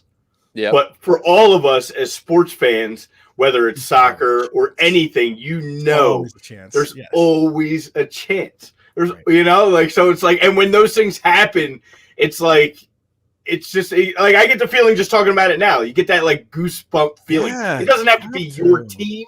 Yeah. As long as it's not happening to your team. Like if if your team's that favorite and they lose that kind of game, it's like, but any other time, it's just, there's nothing like it. Like to see somebody facing absolute adversity, giving a better chance of hitting the Powerball to win.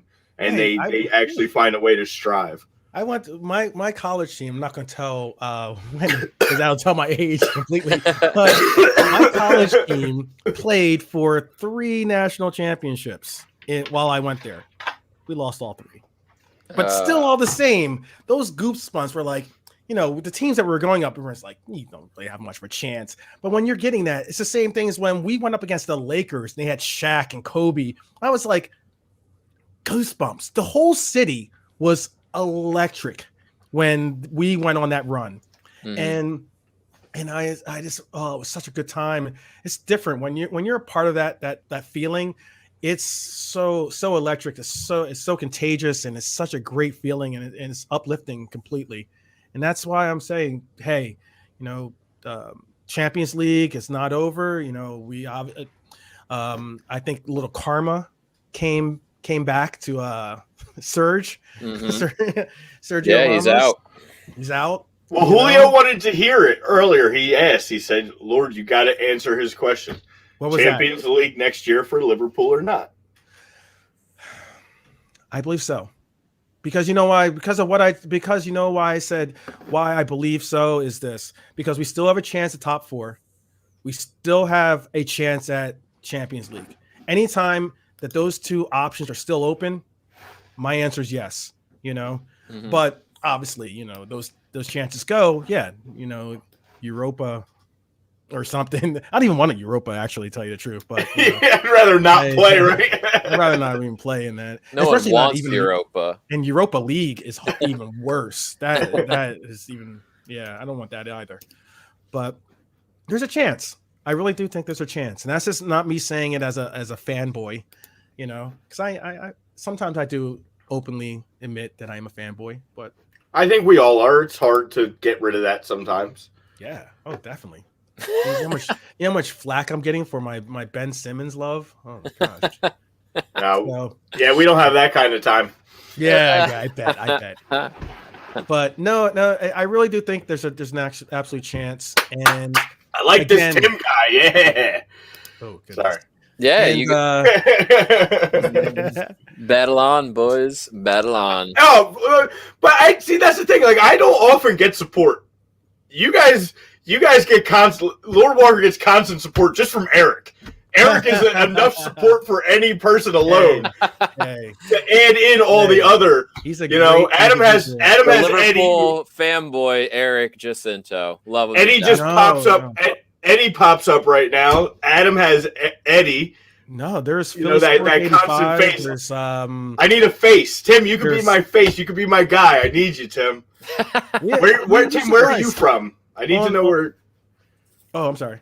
No, it's okay. No, go ahead. I was just going to say that you'd be surprised. I'm on some of the other forums on your station, and you know, there's quite a bit of Liverpool fans that actually, you know, comment and everything else. And you know, obviously, we know each other by saying you never walk alone. But like when we are on there, or when we do see each other, you know, they actually are very supportive of your show, and we try to definitely bring as many people into the fold, into the soccer fold as we can, because you know this game is like no other, I believe, and it's a global game. You know, even more so than my beloved basketball or you know, or football, especially, or anything like that, or baseball. But yeah, there's some really good. I got it. I've been recently adopted into a Arsenal supporter group out of Philly. Okay. They're on Facebook. They got 1.2, so like 1,200 people in the group. They actually have a bar in Philly that I've been invited to join them at once things get going here. Okay. So yeah, it's like I know what you're saying. I'm definitely getting it, and now I got a Jersey guy here. See, even better. See, like Yeah, it's a global game, but then you make the outnumbered by Jersey boys. Yes. Then you make the Jersey connections. You know, you make your local connections, and then we have global connections too. Sure, absolutely. So absolutely. That's the greatest part about doing this is we've had so many people just popping in from so many different parts of the world. Absolutely. Based off of maybe a hashtag that we've put up or something like that. That just they're like, oh yeah, I like that too. Boom, they click on it, and next thing you know, we got them joining us. So is it Kobir? Is that his name? Is it Kobir? Kabir. Yeah, that's a great point about and that's what I was trying to say. Mention earlier is that Ginny's salary, as opposed to Nat Phillips' salary, for instance. Like I don't even know how that even happened. But and that's just the honest to God truth. Like I just don't get how Nat Phillips can be on 70,000 pounds a week, and and Ginny's actually on 90,000. By the way, I don't know if he put that in there. He put Ginny on 70,000 and Phillips on 75. The numbers that I have are Nat is on 70,000 and Ginny is on 90,000, but still all the same, he's trailing some of the other players, and he's such a linchpin in this team. I agree. And Declan Rice, I rate, as they say over in Europe, like I definitely rate him. He's a really good player. He's not flashy, but he does the dirty work. He does. He definitely does. And I mean, I bet you, one particular person on this panel probably regrets him not being on his team any longer, but hey, I'm not the one pulling the strings. Yeah, true. I would still have Declan back. Yo, you better be careful because Triple H might come for you. That's his boy. Really? Oh yeah, you didn't. But he had made a plea to Declan Rice to stay with West Ham and help build West Ham into a competitive. Constant. Oh yeah, like Triple H is apparently a huge West Ham fan, and before this season, he called out Declan Rice and was like, "Do not leave." He was like, "Help build what we got here." Triple H coming after you for sure. Man, you gotta definitely not. You want?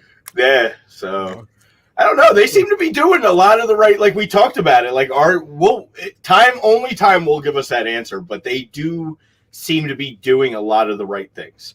Like even the move of like bringing in Sebastian Haller and him scoring a bunch, and then him seem to be becoming an issue and go on that decline. And they're like, you know what? You are not a fit here. And they moved on from him. And all of a sudden, like Mikel Antonio, the best striker in the freaking world.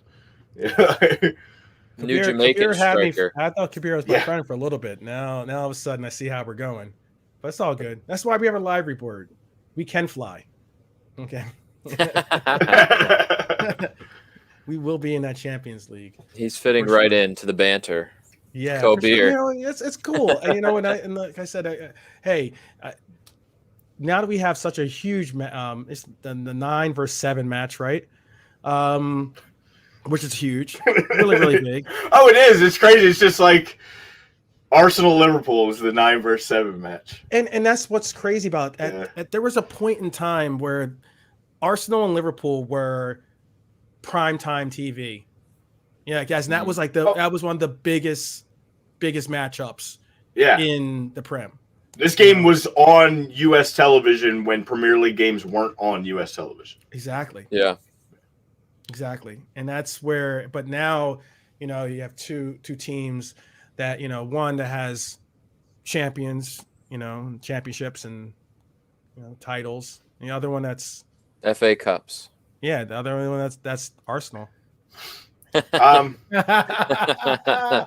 I'm not mistaken, here it comes. Wasn't it last year that we prevented you from getting your 100 points that we've No doubt. scored? No doubt. Definitely. That 99 looked real nice. Oh, good. Yes. Even in the title, even while you were holding that title up, it looked better with that 99 right there. Wow. Yeah, Got it's him. okay. It's okay. It's okay. At least you didn't bring up some like community shield or something like that. I was gonna go get You a know what I plate mean? out of my. I was gonna go get a plate out of my dining room. Start, Just- start running around with that. Woo! Yeah. Yeah. No, it's Ah. it's definitely a good time for the Prem to have anything. Look, let's be real. You mentioned it earlier. Pep said it, and he said it best. And despite the fact that everyone's like, oh well, you know that he's got to say that, and I understand your point as saying like he's got to say that because of just got to say it. I don't know how else to put it, but I honestly do believe that he's being realistic. Manchester City has never paid for a player over $100 million. I don't believe. Okay. So for you to then say they're going to drop 180 million, okay, is a far road. And the one thing that I definitely respect out of Manchester City is that despite them having deep pockets, they somewhat do what we do, which is they find really great youth players and shine them up and make them into jewels, you know? And when you're playing in these high level competitions, you're going to really fine tune some of these young players, you know, into really talented players that are going to have worth, you know. And I'm not taking a dig at your Chelsea, but I mean Chelsea, for instance, though, they tend to take players and put them out on loan a lot of times. They don't necessarily like. The one great thing about Lampard and possibly about you guys getting that ban for your bringing in transfers was that it made you have to use your youth. It made you have to turn towards your youth, and that was possibly the best thing for you, to be honest with you, because some of the youth that you have are exceptional, you know. And it wasn't all about like go out there and buy the shiny new toy or the shiny new thing in Germany. You know, look how that's turned out. You know? Yeah. I mean, the Chelsea youth system, though, has been winning youth cups for a long time now. They have 32 guys out on loan right now. That's ridiculous. Yeah. I thought Arsenal loaned out a lot. That's crazy. They just buy these young kids at such a young age and just develop them, but they're not Premier League quality guys. True. Half the time, or Chelsea quality. But that's what they and not to cut you off. I was gonna say, but that's why I was bringing up that for you to comment on, because I really wanted to hear, like, I really believe that should be somewhat regulated because Chelsea does that a lot. It does it more. Chelsea does it more than any Premier League team, period. And some of the players that you have out on loan, it's just basically like, I'm just gonna buy this player. I'm just gonna buy this player. I'm just gonna buy this player. I'm just gonna buy this player, and then they might not even play your team ever, you know? Yeah. And that's one of those things where it's like, okay, well, you know, it goes back to the whole deep pockets, you know. Well, I did say that about City with Ake earlier too. And I know they don't generally do it, but it's one of those situations where they like just overspent for Nathan Ake just so no one else could buy him. Right. And Chelsea seems to do that more than anybody. Don't you agree? I mean, I would like to hear your opinions on that. I mean, that's a somewhat dangerous thing when you have for the league. I'm not talking from my own team's perspective. You know, it can be a dangerous thing for other teams that are just trying to make it, you know, in this league, trying to stay up, trying to keep that cash cow coming, you know, for a little while. And when, you know, all your teams are just basically getting plucked, and then loaned out, it could be. I think that could be, you know, detrimental to the well-being of the league. That's my personal opinion, at least. Yeah, it's not good because again, it's a lot of money for Nate Ake, and they knew he wasn't going to be a starting center back for City. They were desperate in the beginning before they got Ruben Diaz, and the single John Stones apparently just had this like calling of he was going to be that guy that John Stones was supposed to be when they actually bought him. They were looking for anybody at center back position, you know? Yeah. So they're like, he had a great play. You saw his play in the England game, huh? Apparently that John Stones was, you know, the next big center back for England, and then he kind of sucked. And all of a sudden he gets to be single and he's living the life. He doesn't have a headache at home. Oh, wow. It's serious. Ever since he's Wow. been single, You- he has you been have a fantastic. girlfriend, I thought, right? You I have a do, but still. Hopefully she's not watching the show right now. Not me. She's not. Yeah. But even Pep said it. Actually, Pep did come man. out and say it though, that he's just been a different player ever since he got single. Really? Oh yeah, yeah. So just some hold you back and some make you better. That's all. Yes, absolutely. He must have had one that was maybe she was showing up in the clubhouse like, and he was like, "Oh, this one's got to go." Yeah. No, hey, some people sometimes that happens. It could be your girlfriend, it could be your mom. I mean, like, you know, how I know that you gotta keep your boy. You got to keep your boy Ben away from those K sisters. Yeah, you know, Kardashians have definitely messed up his Kardashian curse. Yeah, man. It's a real thing. Yeah, but So, but like Adam, what do you think completely too of like, just like the whole loan thing too? And I know it's got to be frustrating. Like, I just feel like they give up on guys too quick. Like they don't even give them the opportunities. Like look at what you could have if you just. I know guys move a lot, but like if you were patient, like you could have Kevin De Bruyne passing to Mo Salah, like you know, like that was in your door. That they were wearing your uniform, and you were like, nah, you go loan out there and don't come. That was the one that I just don't understand what went down. I know the Belgians have been ones to be very outspoken. You saw it with Lukaku when he was at Chelsea. He thought he was like God's gift to earth. It's like, bro, you barely have played and you're already touting yourself as one of the best strikers like in the league. It's like, calm down. And De Bruyne didn't really get a fair shake, and Salah didn't get a fair shake at Chelsea. They got, a decent run of games, but, I don't know. Some guys just thrive. They need a new change of scenery. I don't know if KDB would have been what he is if he stayed at Chelsea. Obviously, Salah moved for the best because at Chelsea, he was meh. Then he goes to Roma, kills it, gets that confidence back up, and then obviously goes to Liverpool, and he is what he is today. And Lukaku's the same way. He struggled mightily around the Prem, and now he's going and killing it in Italy. I don't know. I mean, yeah, and he is killing it in Italy. He's changed Inter. Like he's definitely done amazing things for them to the point where now they're even trying to bring him back to the Prem. Right. Which I'm sure at some point will probably happen. Hopefully it's not to Man U, but yeah, hopefully, yeah. Or City. Yeah, we're City. Yeah, something. But apparently Arteta had a little conversation with Kung Aguero the other day. Oh, really? No, that's I mean, that's like we said earlier, those little things get popped out by somebody. Somebody was I'm sure they probably text on the regular. You know what I mean? Like, and so it's not a big deal for them to have a conversation regardless. But it did get leaked out that they have, that why not? Yeah, why not? Klopp talks to Mbappe's dad pretty decently, enough that he's got him on his cell phone, and he picks up his call. And there's a lot of players out there that their families are involved, or maybe that one of the coaches was your coach as a youth or something like that. All those things are all factors in how you find your way to a club. Mm-hmm. But speaking of, because I know we're running short on time, what about Aguero then? What are your thoughts on Aguero and what his next landing spot is going to be? If he showed up in Arsenal red, everything I ever said about him would go out the window. Go out the window. Of course, yeah. He's one of those guys.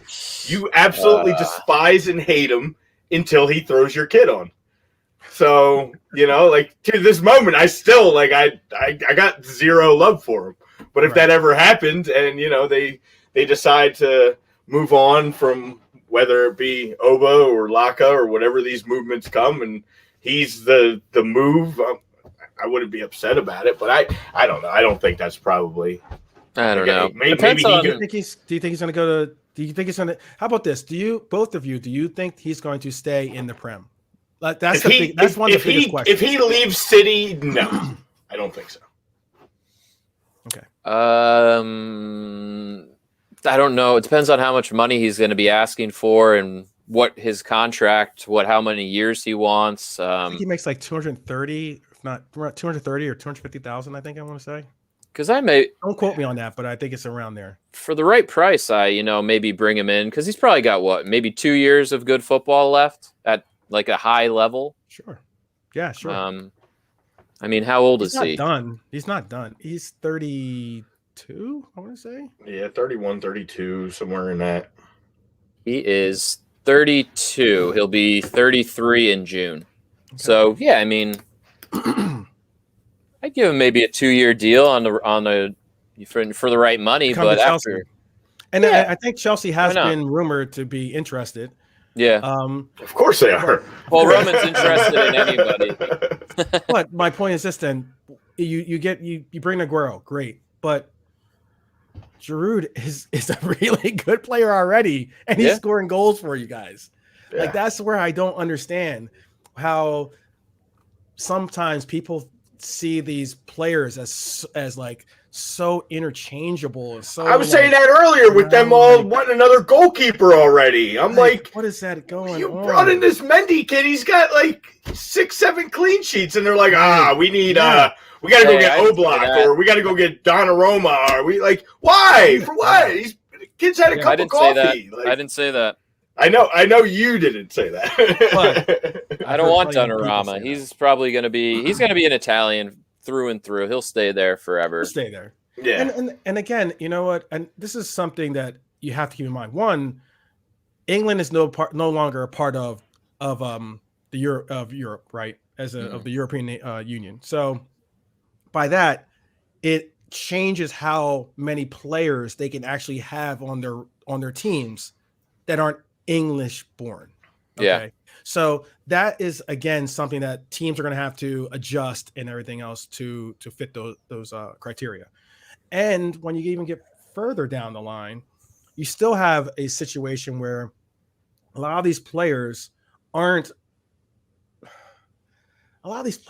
want to wake up to, like, I love Seattle, I'm sure Seattle's like amazing, but I don't know if I could having lived in Arizona, I don't know if I could wake up to rain for like 3, 4, 5, 6, 7, 8, maybe 2 weeks, 3 weeks in a row. You know? That's London basically at times. Yeah. So, taking these players and taking them from sunny Brazil or taking them from these places that are, lovely places. Not saying England's not lovely. England's amazing. I say don't insult Kobir. Yeah. I'm not saying that at all. But I'm also saying that, it takes a lot to say, oh, well, you know what? You're going to have to go away from your home cooking, or you're going to have to go away from your favorite restaurant, or, all those little things. There's a reason why your beach Serge, it's the reason why Aguero said that he wants to finish his career. And if you're saying he only has 2 more years, he wants to finish his career in Argentina. He's already said that. He wants to play for his, boyhood team. Mm-hmm. So those things are all factors. I sometimes think that, like, so if he only has 2 good years, right? That's what Adams. That's going by Adams. So then he can use those 2 good years in the MLS and then just go down to Argentina for the last 2 with his boyhood club. Hey, if I was his agent, I don't want that. If I was agent, and hey, Aguero, if you're listening, I'm open for that. If I was his agent, I would certainly say, hey, I get it. Manchester City, you don't want him to, you don't want him to play for your squad anymore. I understand that. We love you. Manchester City is going to always look at you as a legend. There's a place over in America called New York, and we have a connection with a team over there. Would you like to go play with them? That would be where I would say. Why would I want to play at a baseball stadium? Hey, maybe he'll get him the stadium. I always said it's going to be called the house that Messi built. Yeah, exactly. Maybe he builds that stadium. Oh yeah, maybe he builds that stadium instead of Messi, or maybe Messi joins him. Wow. Maybe Messi joins him. Maybe that's the connection. NYCFC fans suck as it is. I couldn't imagine them getting. Could you Messi imagine if and they got Kun Aguero and Messi? They wouldn't shut up. Oh goodness, probably not. But that's something that and a lot of teams also. That's why they got the partnership. They could offer him maybe say, hey, we'll give you 2% ownership in the team. Just go and play there for a year or two. Yeah. For every year you play there, we'll give you like half a point, or we'll give you a point, or something like that. Yeah, and then you can go back to Argentina at 35, 36, and retire and be player coach, and they need, but like that, the MLS needs to sell that dream better, honestly. Because that's the reason why Beckham came here, though. Yeah, but there's too much gap between. We need that constant. That needs to be like Zlatan. Now Zlatan's out, and who's the next one? We started to see it. Schweinsteiger. I'm okay with that. Yeah, I still like the MLS to develop and help build, but to bring those little pieces in is good. It's good for the league. It opens eyeballs. They're like, oh, really? That guy? Oh, he plays. Sure. Where's he play? Yeah, maybe I'll watch that game tonight. Yeah, Wayne Rooney. Rooney, that was big. Yeah, I don't know. Players, they haven't had any big splash. I mean, the Matuidi stuff and Higuain, but they're not like. No. I wouldn't say household names. Well, Chicharito said he is determined this year. He should be, because he was trapped. He's actually had some really down. He's been on a downward spiral with his career, as in numbers wise. I'm not saying that I don't rate him either. I'm not obviously I'm a U.S. men's national team fan, so when it comes to those players, I'm like, but I mean, again, Aguero has a family too, so where does he think that his family's gonna, fit in the best? Like New York City, L.A. Right. Does he want to take him down to South Beach? Like, who wouldn't? Yeah. Yeah, I think just more than New York connection because of City. They may have more control over that too. That's why they have the partnership. Tim mentioned LAFC, and I mean they even have Aguero and Vela would be pretty sweet. Exactly, and Vela actually has gotten interest. I mean, he's torn up the league. I mean, he revamped his career at LAFC. Yeah, big time. And they've said that he has no interest of going over now. Like, as he loves it, and he loves being in LA. I mean, look at Joseph Martinez. Joseph Martinez is in Atlanta. Joseph Martinez, people are interested. I'm sure Premier League teams have called Atlanta about Joseph Martinez. But does Joseph Martinez, like you said, does he want to go from what he's accustomed to in beautiful, warm Atlanta and being, where he's from and go over to England and warm Atlanta? I know. No one, you got. Yeah, I guess kind of. It's hot Atlanta. Come on, it's hot Atlanta. I was going warm. It's hot Atlanta. I think hot Atlanta for different reasons. Well, I was going warm right now because they're it's getting a little warm down there. It is starting to get. Atlanta's on the hot seat right now. Yeah. Oh, yeah, they're definitely on the hot seat right now. That's a whole nother show and a whole nother sport and a whole nother Yeah. But before we hop out of here, I just wanted to get your take on your Champions League bout here on Tuesday. Traveling to, are they allowed to go to Spain? Is Spain? You know what? That's still last I saw, it was still up in the air. They weren't sure. They were possibly talking about going to Budapest. But hey, Budapest has treated us right, so I'm cool with Budapest. So, yeah. Hell yeah. I definitely have been pretty up in arms a little bit about that, because I still don't think that's necessarily fair, but so all right, who has Chelsea, Madrid, City, and Bayern? Okay. Well, again, the Sergio Ramos, that's a big loss for Madrid. Do you realize I don't have the numbers in front of me, or I can't. I just know that the record with Sergio not in the team does not bode well for Real. I'm not saying that's going to be automatic loss. I'm not saying it's a walkover at all. Real's still a solid team. Obviously, they still have amazing players on their squad, and at least they have one less a-hole that to worry about on defense.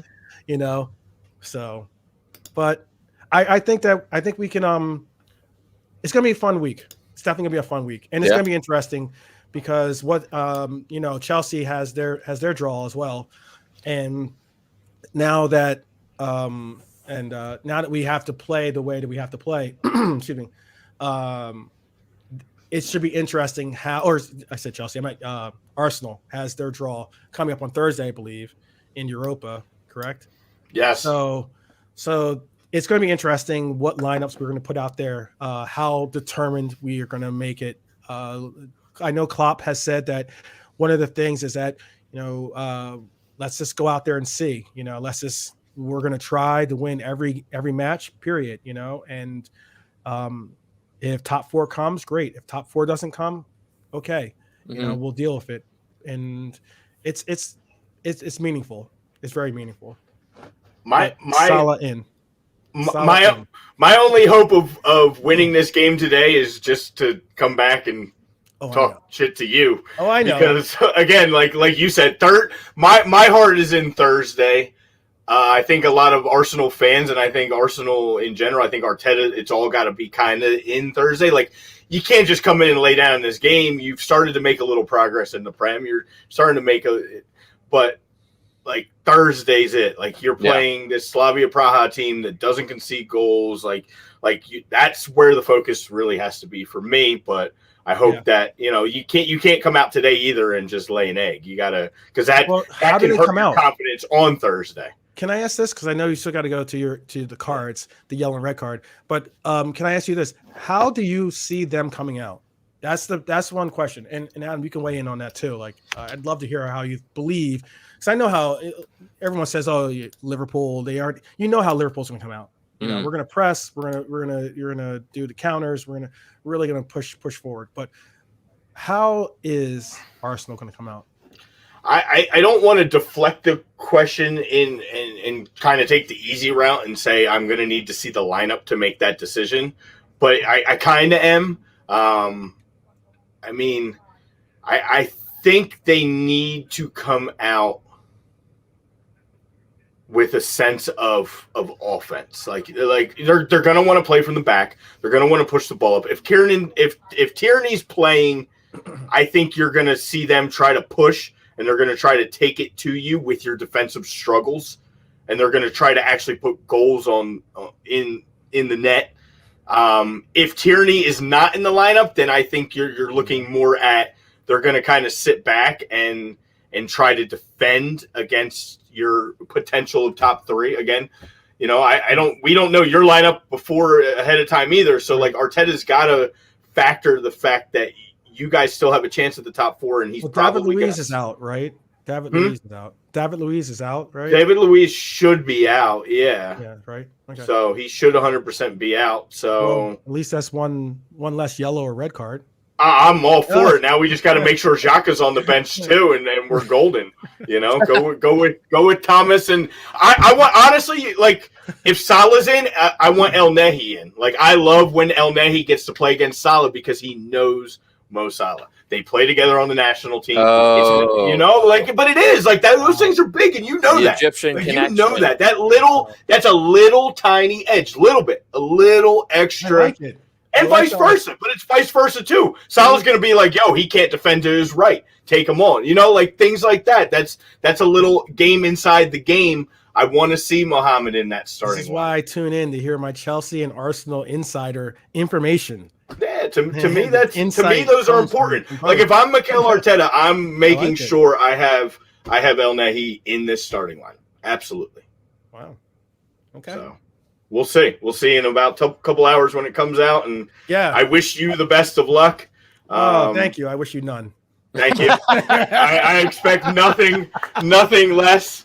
In that case, Viva la Madrid. Oh man. We'll leave Adam alone because he's had a really tough morning. Goodness. Like really tough morning. I see why you guys didn't bring me in for the full hour, because it would have been 15 minutes of 5-2. Yeah, it's not even that. It's 5-2 and 2-1. He had the double this morning, so we gotta. We're all about mental health here and good health here. Yes. We gotta. There you go. That's true. We gotta give Adam a big virtual hug. Sunrise detox. I'll be checking in later, saying, dude, I'm not good. I'm so not good. It's brutal. We're always here. You can text me, brother, after if you need to talk a little bit. So it's been a tough week with the U.S. team not qualifying for the Olympics, Chelsea harsh. losing, Dortmund losing. It's just fucking hell. Yeah, can we just since we do got to get out of here? I mean, cards or he. Thank you. Eddie. I have two. Thank you. You the man, Eddie. My yellow goes out to, and I don't know the whole story yet, and I'll find out more, and that's why it's a yellow and not a red, to our boy Weston McKennie. Pardon. And again, that's why it's a yellow card and it's not a red card. I want to know more. I just know that as of today, he's been suspended. Him, Dybala, Artur, and Torino have been suspended by Juve. Obviously, they did something that they weren't supposed to do. Do I disagree with what he did? Probably not. I probably would have been there partying with the man. Happy birthday to him. Right. But again, we're in a little different time now. You're supposed to know better. Mask up. And you're the representation of this sport in the world. You're a big piece of it. You kind of... Again, that's why it's yellow. It's only yellow because it's his birthday. He's in Italy, living his freaking living his dream. I would have been there. Playing well. We would have been kicking it. But my yellow card, real quick, was that Italian snitches don't get stitches apparently, because what is up with that? You can't have you have a neighborhood watch when it's someone having a party, but you can't have neighborhood watch when the guy's house gets broken into. Yeah, come on. I know. Come on. Thank you. That's whack, man. You're right. That's whack. And to break up the party at 11:30, it was at 10 o'clock the curfew. You broke up the party at 11:30. Come on, dude. That's what perfect. Is that? Perfect segue. They don't live in. I doubt he lives in an apartment. He probably lives in like a nice house or enough room to be able. Can I tell you why? Can I tell you why? Yeah. Just that's why. No. Yeah. For sure. That's why. And that's why we have the red cards and the yellow cards. Yeah. That's exactly it's in Italy. Come on, we know this. Come on. We know this. I heard that I was like haters, dog. Yeah. Haters. Big time haters. Yeah, it's not even like he wasn't even the only person there. It was also Dybala was there and Arthur was there. I mean, now they're suspended too. Yeah. All the single homies partying it up. Yeah. Horrible. What a party that must have been, though. Oh, yeah. They get my red card for not inviting me. Come on, man. Yeah, I'm gonna have to. Got to fly out to Turin. Yeah. I just had the red card with. I don't know if you saw this come out. That remember David Astoria, the guy who passed away, a Fiorentina player in 2018. Yeah. He had a cardiac arrest. Mm-hmm. Apparently, the prosecutors are trying to. Are sort of blaming it on the doctor that was treating him, basically for manslaughter, because he could have prevented it, I guess, the way that they were. I guess they didn't diagnose it properly. He had some arrhythmic, heart condition that basically they sort of poo-pooed it and said, you could still train and, didn't watch it as they should have and treated it properly, so they could have prevented it and he could have gotten better.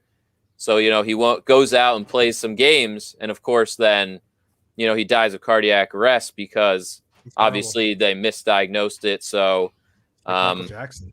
Yeah, basically. So that doctor is looking at a manslaughter charge, and just really sad because you've seen this before with some soccer players passing away because they aren't treated properly for some heart condition that they have. So just sad stuff, man.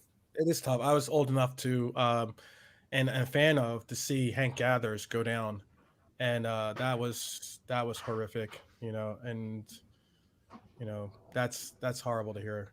He was even the Peter Cech situation back in the day is why now the Premier League, you have to have EMTs and an ambulance on site because of that reason, because Peter Cech got hit in a certain spot where if they waited any longer for the ambulance to come and rush him to the hospital, he could have died from the head injury. But now didn't the Arsenal player was it Arsenal? Who there was a player in the Premier League that had a situation where he had like a heart attack or had like some type of like heart condition. Right. And was went down during the match, I believe. Mm-hmm. Yeah, I think you're right. I forget. Yeah. I'm trying to think. I thought he was an Arsenal player, but I might be wrong. I'm trying to think back now who that would have been, but yeah, it's one of those. Horrible. That's horrible. Yeah. That's a horrible story. Yeah, I mean one of the many Moussa Dembélés, the one that's on Juve or one of the Moussa Dembélés passed out and fainted in training the other day. Like one of those scary moments. It's like that's why these guys wear those heart monitors though during the matches too, because these guys are running like 8 miles sometimes, in a single game. Yeah. That's why I think it's one of the, toughest sports, as a physical standpoint. But that's why they also have like 8-packs and have the hottest wives. So I guess there's a trade-off. Yeah. That's not to have a wag. That's it. Yeah, man. Too many wags. But yeah, it's been a hell of a show again. My God. Yeah, gentlemen. There's again, we could go on and on and on and spend hours, I'm sure, talking about the sport, but yeah, my son keeps popping over. He's like, "Are you done yet?" And we got the Eagles Eagles show coming on at 1:00, so stay tuned for that. Just want to thank Eddie, Julio jumping back on. Haven't seen him in a while. Tim, new friend Kobir from the UK. That was sweet to shoot the shit with him. Obviously, Dan, the Premier League fanboy. Who else did we have today? Up in the Israeli league. Justin popped in. Obviously, all the great guys from A2D. Yep. And of course, Lord, thank us again for popping on, talking some Liverpool. And I'm sure we'll have you back on in very soon. Yeah, I'll text you around 5:00 Eastern Standard Time. Okay. And yes, lots of good games coming on today. We got Leicester Man City going on right now, and then 3:00 we got Liverpool versus Arsenal. Yes. So and it wasn't Arsenal. It was Bolton Wanderers versus Tottenham. By the way. Oh, okay. Morosini, I believe his name was. Okay. He collapsed during the game, and then he ended up he had a stroke during the game. It's pretty crazy. Yeah, I'm a big proponent, not to keep going, but any sporting event should have at least one EMT or somebody on site. He's 24 years old. The guy was 24 years old. That's crazy. It's crazy. And by the way, with the Hank Gathers comment, you really are old. I know, right? I am. Come on, you Gunners. Let's go. Yeah. All right, everybody. Thanks again for tuning in. Get out there, enjoy the beautiful weather. ESPN somewhere or something. Yeah, love you, brother. We'll see you guys next week. All right, guys. Later.